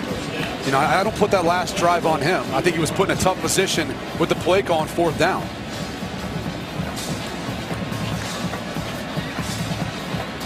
Sonny Cumbie, 1st-year play caller. He was a co-OC with Doug Meacham, who left for Kansas, but this is the first time where Cumbie is the undisputed play caller. You got to give Gary Patterson and both Bob Stoops credit for going to Riley and Cumbie and opening things up for both teams' offenses. Screen for Desmond White. Got 5. You know, 2 old-school defensive-minded head coaches decided a few years ago they knew how tough it was to try to face the air raid, and they wanted to try to bring on guys like Lincoln Riley, like Sonny Cumbie, who had previously been in Texas Tech under Mike Leach, to help open some things up and adapt with the times. That's why you've seen TCU and Oklahoma have so much success since they've made those changes. Yep, both those coordinators are talking about those Texas Tech ties. In fact, Cumbie was on the team while Riley was a student assistant for a couple of years under Leach. They lose a yard here with Alana Lua, and it's 3rd down. Wes Overton there with Caleb Kelly. The biggest question is going to be who's going to step up for TCU. Someone's going to have to make a contested catch. Diarras has made his fair share of plays today. He's the guy I'd be looking to if I got him in one-on-one coverage. On 3rd and 6, they run it, and Hill is swallowed in the backfield by Kenneth Mann.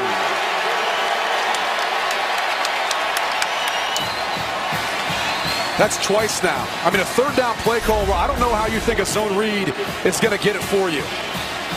And there's Kenneth Mann, and you can see at the snap of the football, he doesn't commit so much to the running back or turn his hips. And I think that's what fooled Kenny Hill into thinking that he could try to get by him. And I honestly don't know, even if he got by man, if there was going to be any room for him. Yeah, the Cardinals sin, right? The read man tackles you as a quarterback. It's the 2nd time already in this half that they've had movement up front on a punt. But back to the play call, even if you're running the football and you're saying we're going to go for a 4th down. Kicking team number 35. 5-yard penalty. 4th down. I mean, you're averaging 3.6 yards per carry so far today. I mean, that was what, 3rd and 7? Mm-hmm.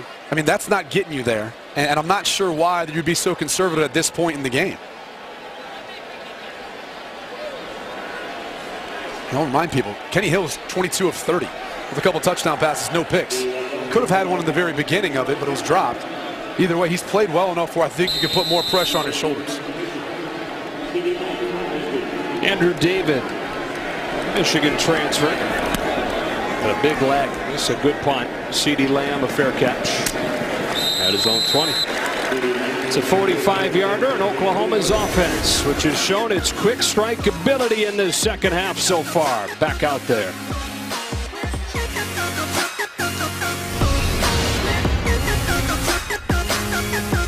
Fan. Just turn on the Fox and leave it on for the rest of the day. Love it. No need to change the channel. No need to move. The best kind of Saturdays. Nick Orr is back in the game here in the 2nd half after he was suspended for the 1st half for his role in the altercation against Baylor last week. 1st down run for Rodney Anderson into the arms of Trayvon Howard. So far it's not done much to help. First 2 drives, 3 plays, 114 yards and 2 touchdowns for Oklahoma since the break.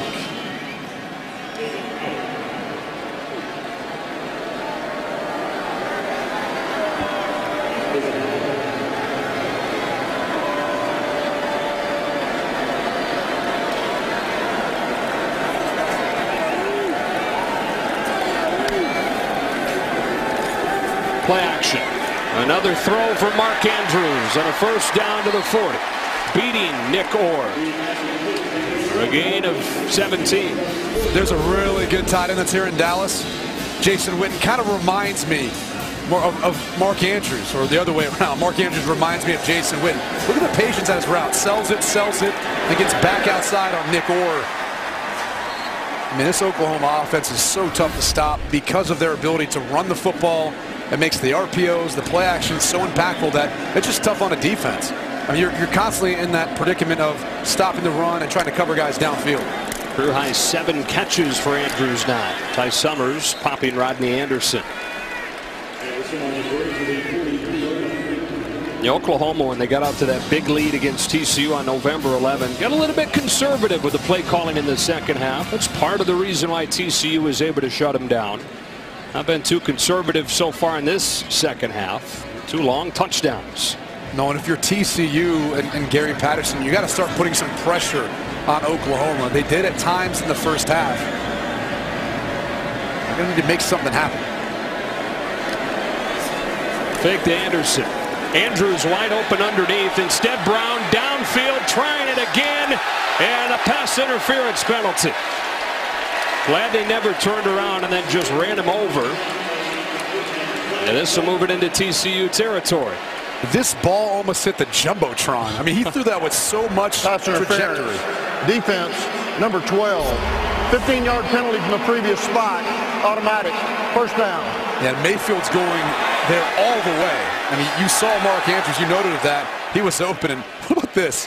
When Brown falls down, he almost has the opportunity to catch it. Yeah. On his back.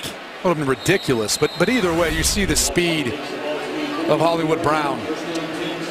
Saw earlier in the game. I mean, that's, again, it's so tough to defend this offense because they can hurt you in so many ways, and it forces your quarterbacks to play on islands. So they've got to win those one-on-one matchups.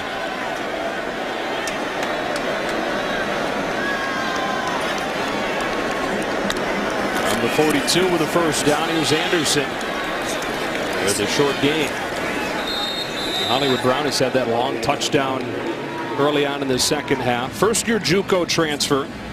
He was 125 pounds as a high school senior and was a late qualifier academically, so he took a semester off of high school.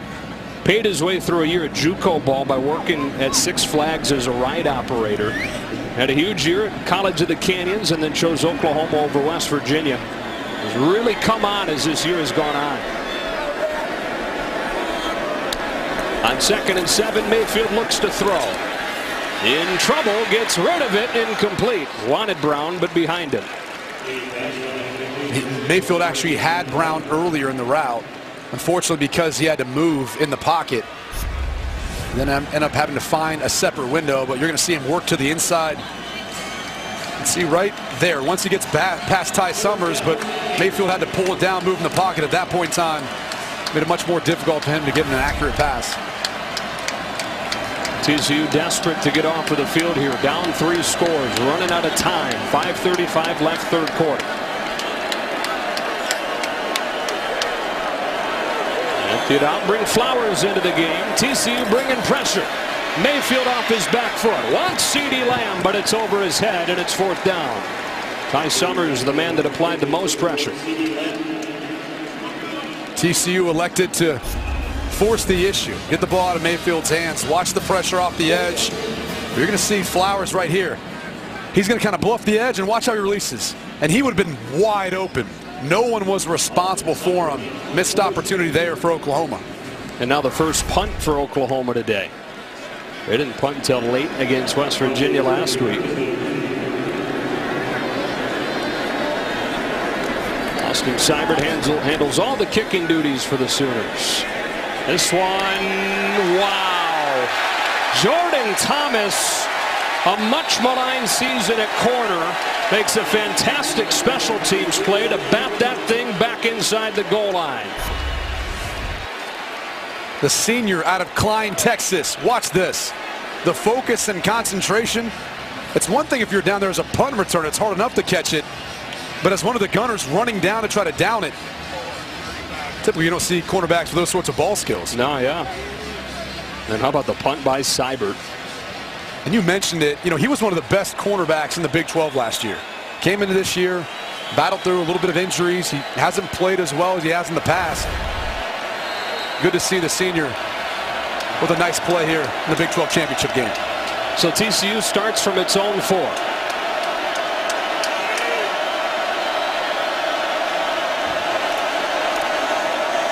Play action. Nobody open at first. Now into double coverage and picked off by Will Johnson. Oklahoma takes it right back, taking advantage of the special teams.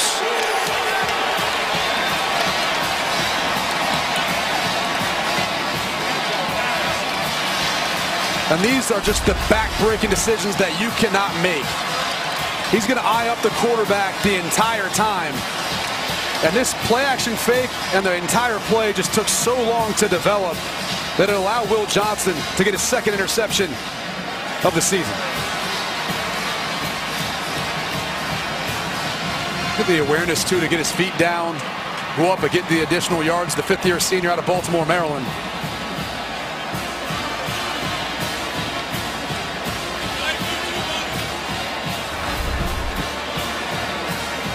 So Mayfield and the offense threatening to turn this thing into a rout now.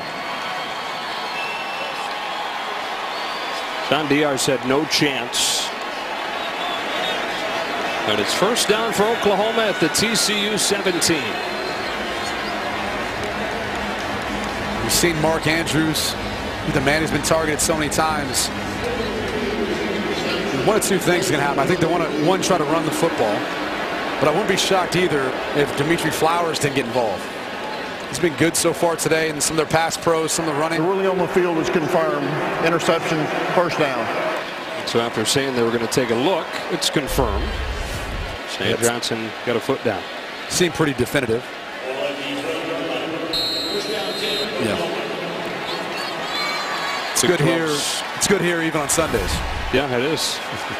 Big 12's been aggressive, stopping for the replays, wanting to make sure they get it right. First down and 10 from the 17-yard line. Anderson leveled by Ty Summers. Second down coming up. Ty Summers has just had a solid year for TCU, and he's so versatile. Put him on Mike linebacker. He's played as an outside edge rusher at times this season due to some of their injuries. Junior out of San Antonio, Texas. He's a quarterback there in high school. A lot of quarterbacks on this TCU defense. And look at it, I think it helps them recognize different concepts, what an offense is trying to do, allows them to play faster. Mayfield steps up and eludes another man. There is a flag down as Mayfield goes down. Ross Blacklock eventually got it. It looked like they were trying to set up like a downfield screen to Michael Jones. Holding. Offense, number 58. It's a 10-yard penalty from the previous spot. Replay second down. Eric Wren. It's their center. And as Mayfield moves, let's see right there. Although maybe you could have made a case. It might have been on Drew Samia as well, but there's the tug on Bosan's jersey. Kind of a sarcastic cheer from some of the TCU fans who thought that there should have been holding penalties on back-to-back plays in the first half.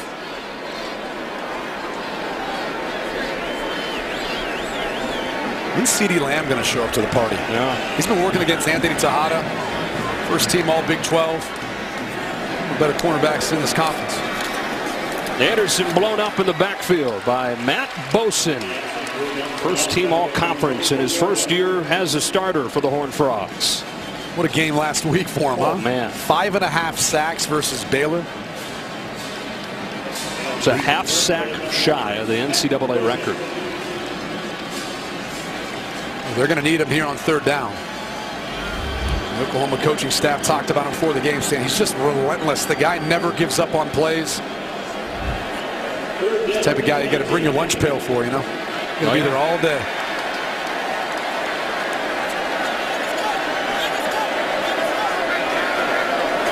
Third and 19. And they'll run it with Anderson. Settle for a field goal attempt.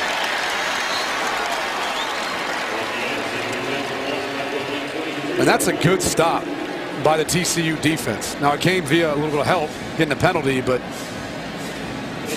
all of a sudden give the football to Oklahoma, this dynamic offense basically in the red zone.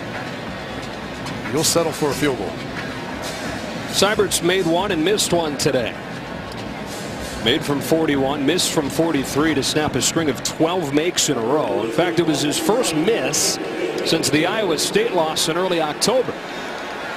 This one from 40. We'll only get a few seconds to snap it.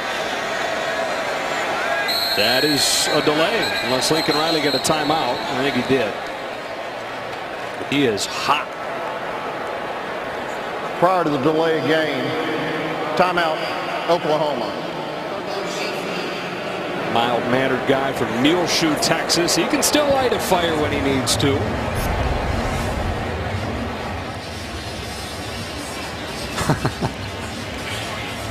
Yeah, you wonder as he gets older, does he calm down a little bit more? Maybe that doesn't bother him quite as much, being up 21 points. But I think this team is trying to prepare for bigger things after this game. Obviously, they don't want to make these sorts of mistakes. Heating up a timeout. So we take a look at Lincoln Riley's profile. 2 years as the O coordinator, was the top coordinator in the country as the Broyles Award winner in his first year under Bob Stoops. And for the first time since 1998, somebody other than Big Game Bob roaming the sidelines.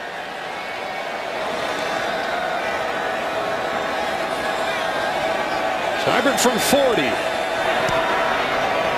Right down the middle. So 41-17 lead for the Sooners, led by the Heisman favorite, Baker Mayfield. I wonder who Brady's Heisman hopeful is.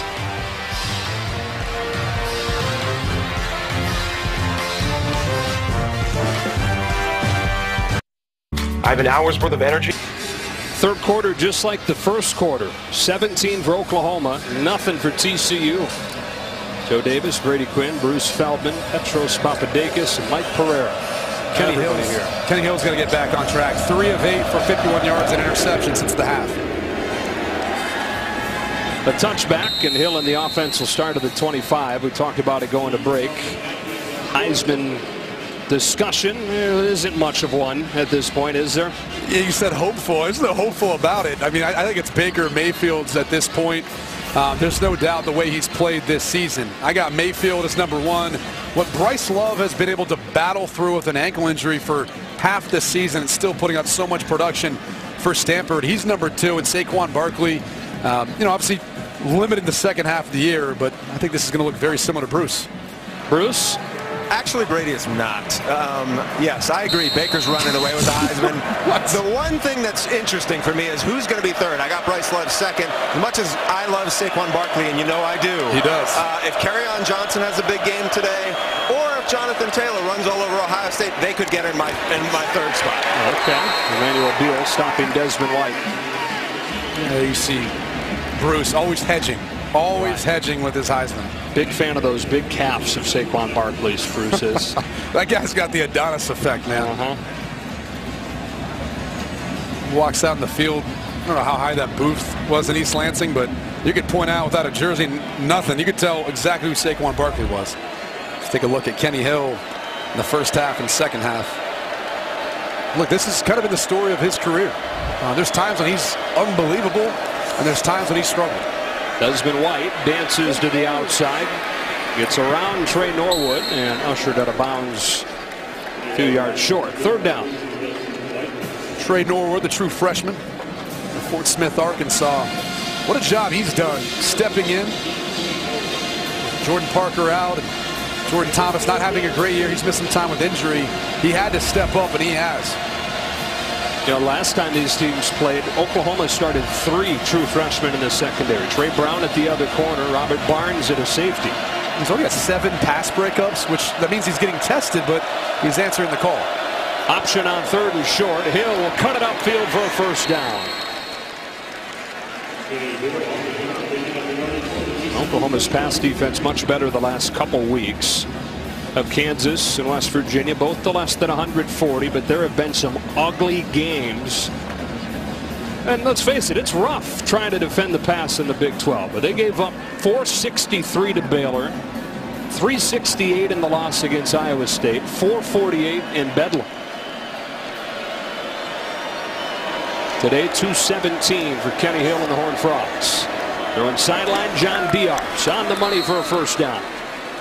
Well, again, I think I attribute their struggles at times or inconsistencies on defense for Oklahoma to some of the injuries. I mean, they've sustained injuries at every level. I mean, Matt Romar, he was a key piece up front. Jordan Parker at cornerback. They've had a bunch of players miss time.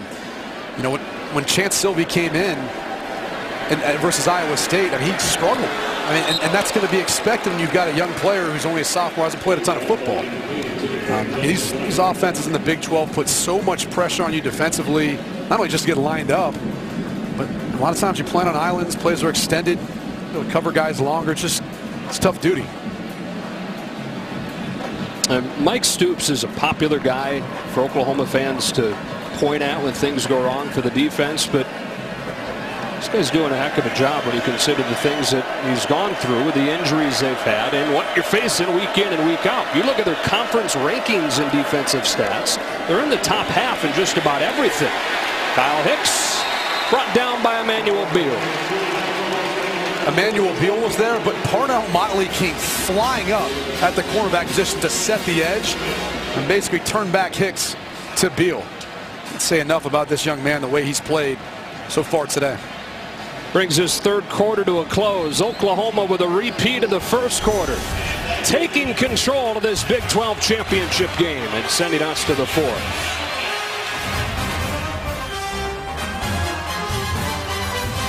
Presented by AT&T. Back and forth this game has gone, but 2 of the 3 quarters dominated by Oklahoma. 17-0 in the first and in the third. And they've got a solid grip on this one as we start the fourth. Joe Davis and Brady Quinn. 3rd down and long for Kenny Hill in this offense. Hill flushed out of the pocket. Can't find anybody open. And so gets it across midfield, but that's all. You consider going for it on 4th down at this point? I mean, you'd like to if you want to stay competitive, although the field position and how this Oklahoma offense has played this year, you're going to see TCU come out and punt. But in my opinion, there's not enough time left. You got to value every possession. Kind of wish we would at least see them try to go for it. You know, a play that will be talked about a lot in the coming days was a 4th down play early on in the 3rd quarter. 4th down and inches. Sonny Cumbie called a boot instead of a quarterback sneak. It was shut down. And 2 plays later, Baker Mayfield threw one of his 4 touchdown passes. He's been incredible. I mean, absolutely as efficient as we've seen all year long. I mean, even in their loss to Iowa State, he played well in that game. And it's just everything working for them right now. He's got his big tight end, Mark Andrews, but then it's buying time, being able to find Michael Jones, East Brown. Doesn't matter who you want to mention. I mean, CeeDee Lamb's the only one who's been quiet, but they've had everything working for them so far today. It's been a little bit of the opposite of what we saw in the first matchup, where Rodney Anderson kind of took over early with the rushing attack. Today, it's been more of the passing attack.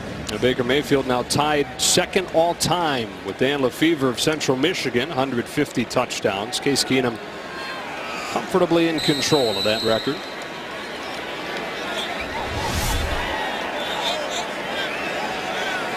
One of the great careers in college football history. Anderson trying to get outside. TCU rallies and shuts him down. Sammy Douglas there for the tackle, along with Corey Bethley.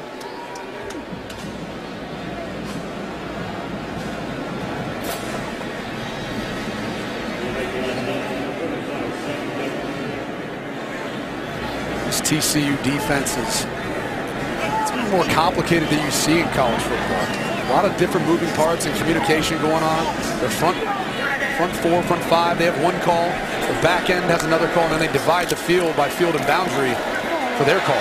Anderson, good vision, and he's got a 1st down.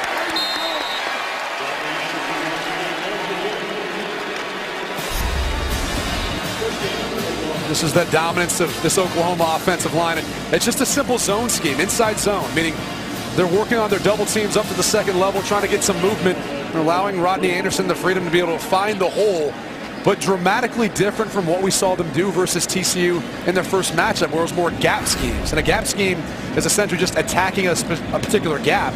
And a lot of the offensive linemen play side, block backside, and the backside offensive linemen pull to the play side to help attack that gap and create a hole. 77 yards for Anderson today. Goes down from the 21. Mayfield gives it to him again, and he gets 5. Stopped by Ty Summers. We're talking about Mayfield. Really, statistically, one of the great careers in college football history.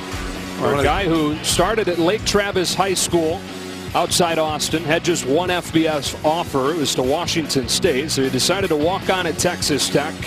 Won the Big 12 Freshman of the Year, but decided to transfer. Didn't see eye to eye with Cliff Kingsbury on a few things. Sat out for a season and ran the scout team, just tore them up. And won the job over Trevor Knight in 2015. He's now minutes away from his 3rd Big 12 title in as many seasons as the starter. Anderson again, 1st down. Just think about his career as an Oklahoma quarterback. I mean, he's kind of attached or aligned with Lincoln Riley in his career since he got here to Oklahoma. It's been a system that has really played to the strengths of Baker Mayfield's skill set. Those two have really fed off of one another. Mayfield, a guy who has always played with that chip on his shoulder that the country's gotten to see this season, for better or for worse. Anderson on 1st down, stopped by Ty Summers. Check in with Bruce. Guys, there's a bunch of NFL scouts here, and Baker Mayfield's going to be pretty polarizing, I think, because obviously he doesn't have ideal size. Then again, he's as tall as Drew Brees and taller than Russell Wilson. And when everybody talks about whether it's going to be Josh Rosen coming out or Sam Darnold, when you watch this guy, he delivers every time. He's a great leader. He throws well on the run. He's got plenty of arm. And there's a lot of people I've talked to, including 2 here today, think if it's the right fit, he could be a first-round pick.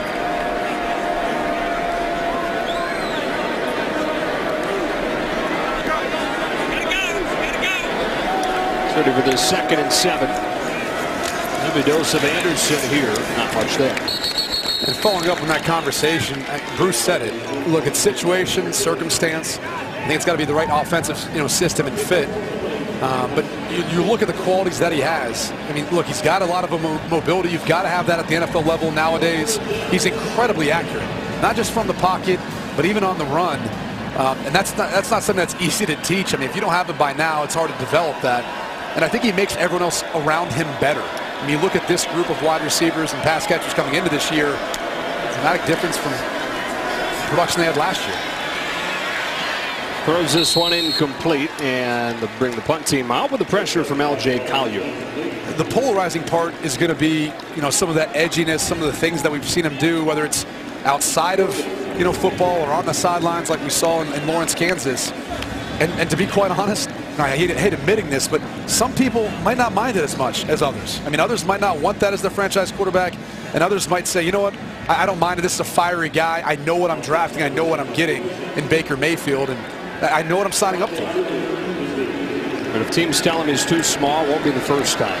I don't think that's going to be the case, though, for the reasons Bruce kind of pointed out. But so he sees well. He throws well over the middle. And that's usually the concern with a shorter quarterback. Here's KaVontae Turpin. Look out. KaVontae Turpin makes the kicker miss and runs it to the 35. That is a 54-yard return for Turpin, who finally got an opportunity in the return game.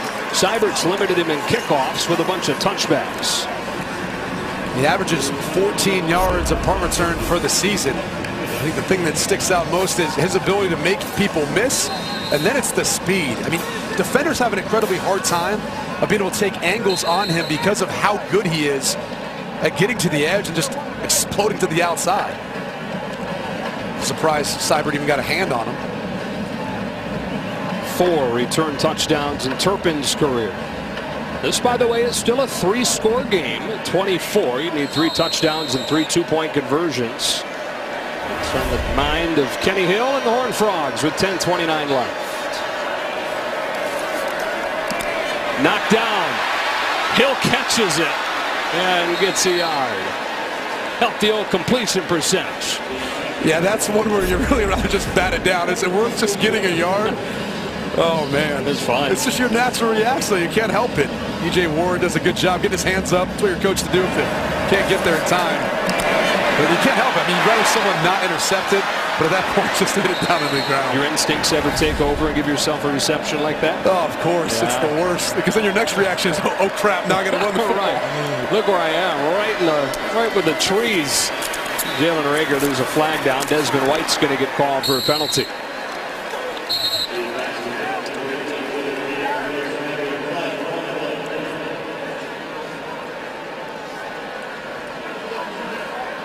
Mike DeFee, as the crew sorts it out. Guy's got some guns. Sure does, man. It's like my partner. Not afraid of the weight room. Nope. You see him there today? No, I didn't. They stayed on our hotel? I don't know.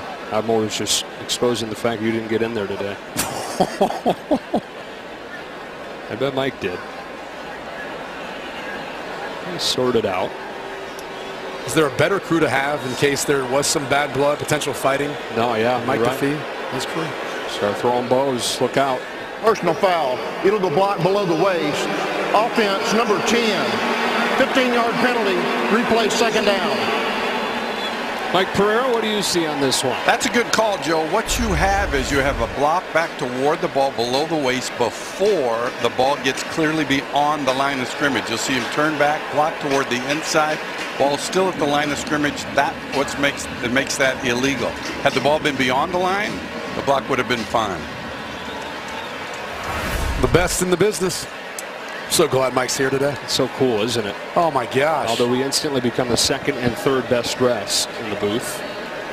I typically try to wear vests. I couldn't wear one today. Oh, gee. Chickened out on Mike P. You chickened down on me. A man of high fashion like yourself, Mike, knows that a two-vest booth is a faux pas. Thank you. And I'm not competing with Mike P, all right? There's no chance. I'm losing that battle every time. I'm just glad I know what a faux pas is. To tell you.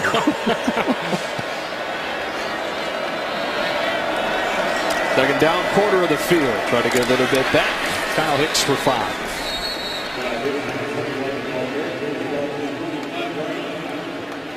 And this is where if you're TC, you've got to pick up the tempo. You had mentioned that only down 3 scores. Now, it's 3 scores and 3 2-point conversions, but traditionally they run a play about every 27 seconds. And that's actually towards the bottom of the Big 12. Everyone knows how fast these offenses typically operate. Third down, that's usually when things slow down, especially when you're in third and long like TCU is here. But at some point, you got to go in that 2-minute mode. You don't have much time left in this ballgame. Here's 3rd and 19 with Alalua motioning out. Turpin on the screen. Nowhere to go. Will Johnson drops him after a gain of 3.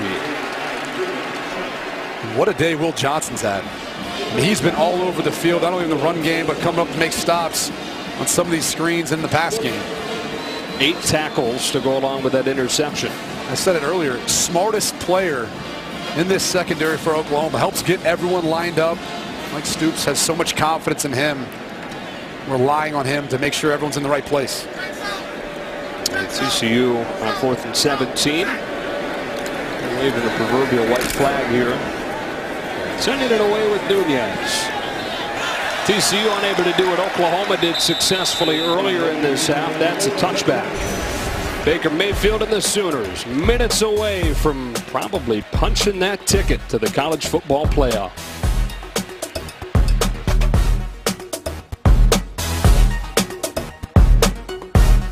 State Farm is here to help life go right.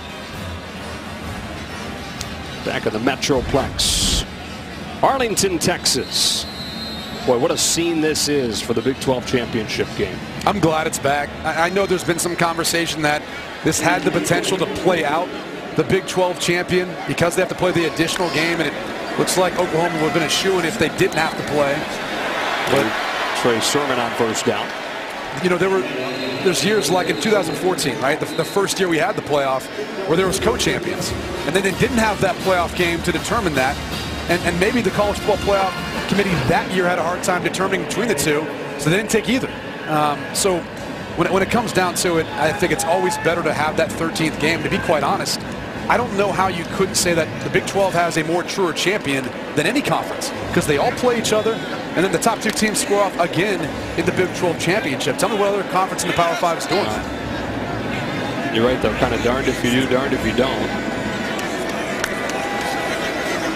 So it's going to work out just fine for the Sooners this year as Rodney Anderson's toppled in the backfield by Michael Epley.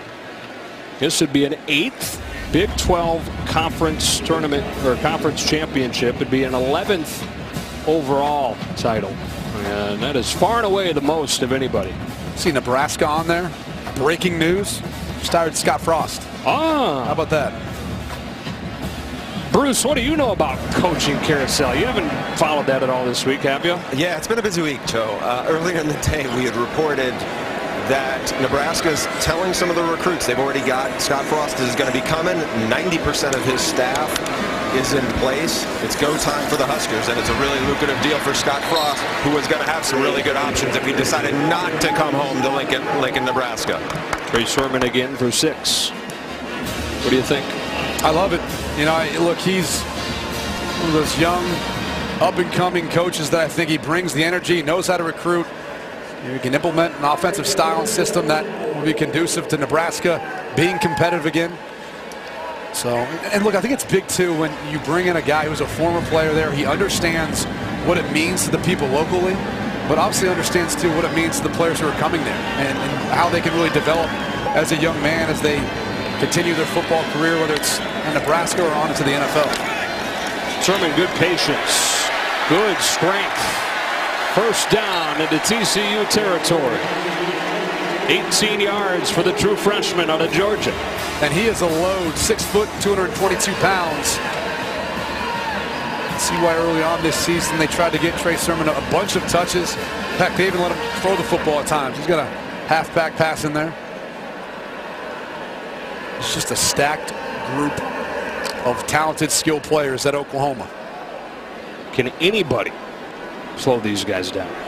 I don't think so. I mean, I'm being honest with you. It doesn't matter who goes in the playoffs. I know people think that this Oklahoma team in the Big 12, that they don't play defense. No, these offenses are that prolific. They're that difficult to stop when you look at all the different things that they put in front of you, and you combine that with Baker Mayfield and his high level of play as things get a little bit chippy.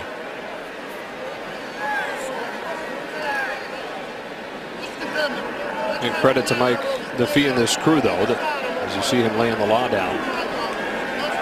Credit to him, though, right? I mean, for the way this crew has handled a game that had a chance to be chippy. I met with him before the game in the locker room, and he was intent on keeping control of this game. He knew what happened last time, and they've done a terrific job. And I'll tell you, their entire crew has done a great job today.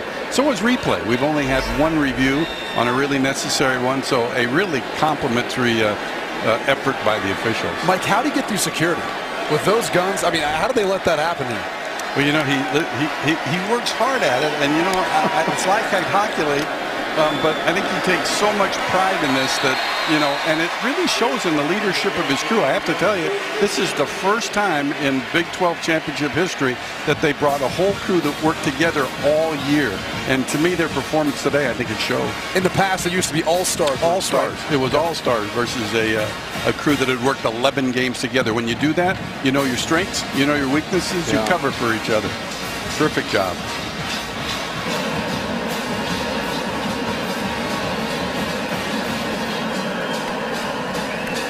Another good run for Trey Sermon. Oklahoma with the first down at the 40 or the 35.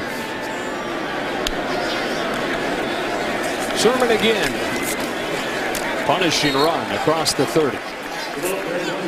Take a look at our expectation-shattering drive of the game, sponsored by Buick. And really, it's a 3-play stretch where this game turned.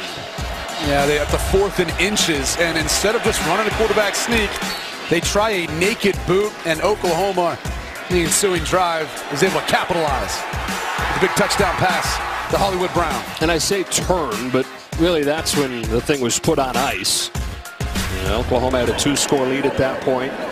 TCU had a chance to drive down and cut it to a touchdown, and instead, 2 plays later, they trailed by 3 scores. Coming into this game, Oklahoma had 104 plays of 20-plus yard games, and that's unheard of.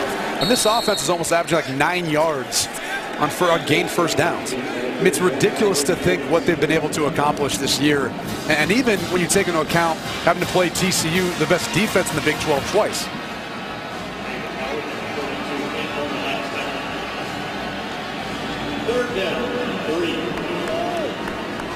Third down and short. Kind of drive here that old linemen love, grinding that clock, keeping it on the ground. All 8 plays have been runs.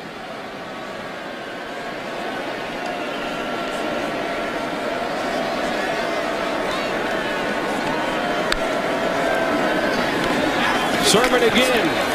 But Traven Howard, in what is going to be a losing effort, has been spectacular. 15 tackles for the TCU linebacker. And the guy's just got so much heart. I mean, he's 6'1", 213 pounds.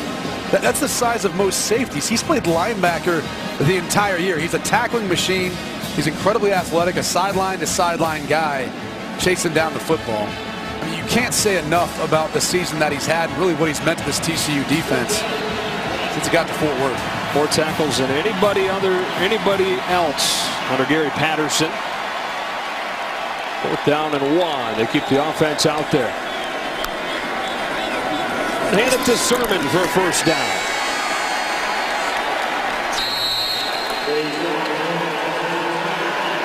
Our AT&T play of the game goes all the way back to the first TCU play of the day. Oklahoma had a field goal on its first possession, but then on TCU's first play from scrimmage, Caleb Kelly scoop and score off a Kyle Hicks fumble. They brought a blitz off the edge, and Caleb Kelly wisely continued to follow the play, and he was rewarded. A big mistake by Kyle Hicks, putting that football on the inside arm, not on the outside arm, and allowed Bledsoe to be able to knock the football out, and then Kelly with a touchdown.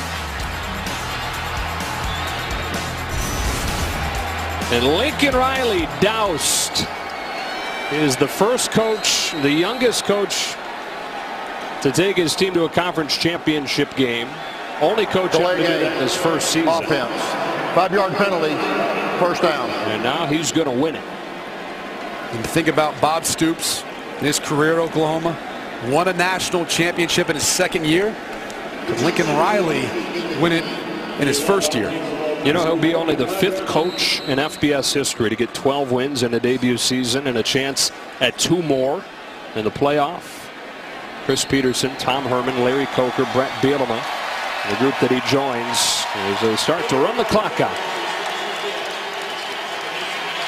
Incredible to think what he's been able to accomplish, and as well as Baker Mayfield. Over the course of his career at Oklahoma, he's going to go down as one of the more prolific passers in their school's history, but the way he performed, I mean, the young man just wins. Fueled by all the times he's been told he's too small, too slow, not this, not that. Goes all the way back to the days he used to lose the family games of horse out in the driveway to his brother and his mom and his dad, and then his days in junior high where he had to crow hop it just to get the ball downfield. Fueled by all those times. And here he is with a 3rd Big 12 title. Now all that's left, the details. Oklahoma has the college football playoff in its sights.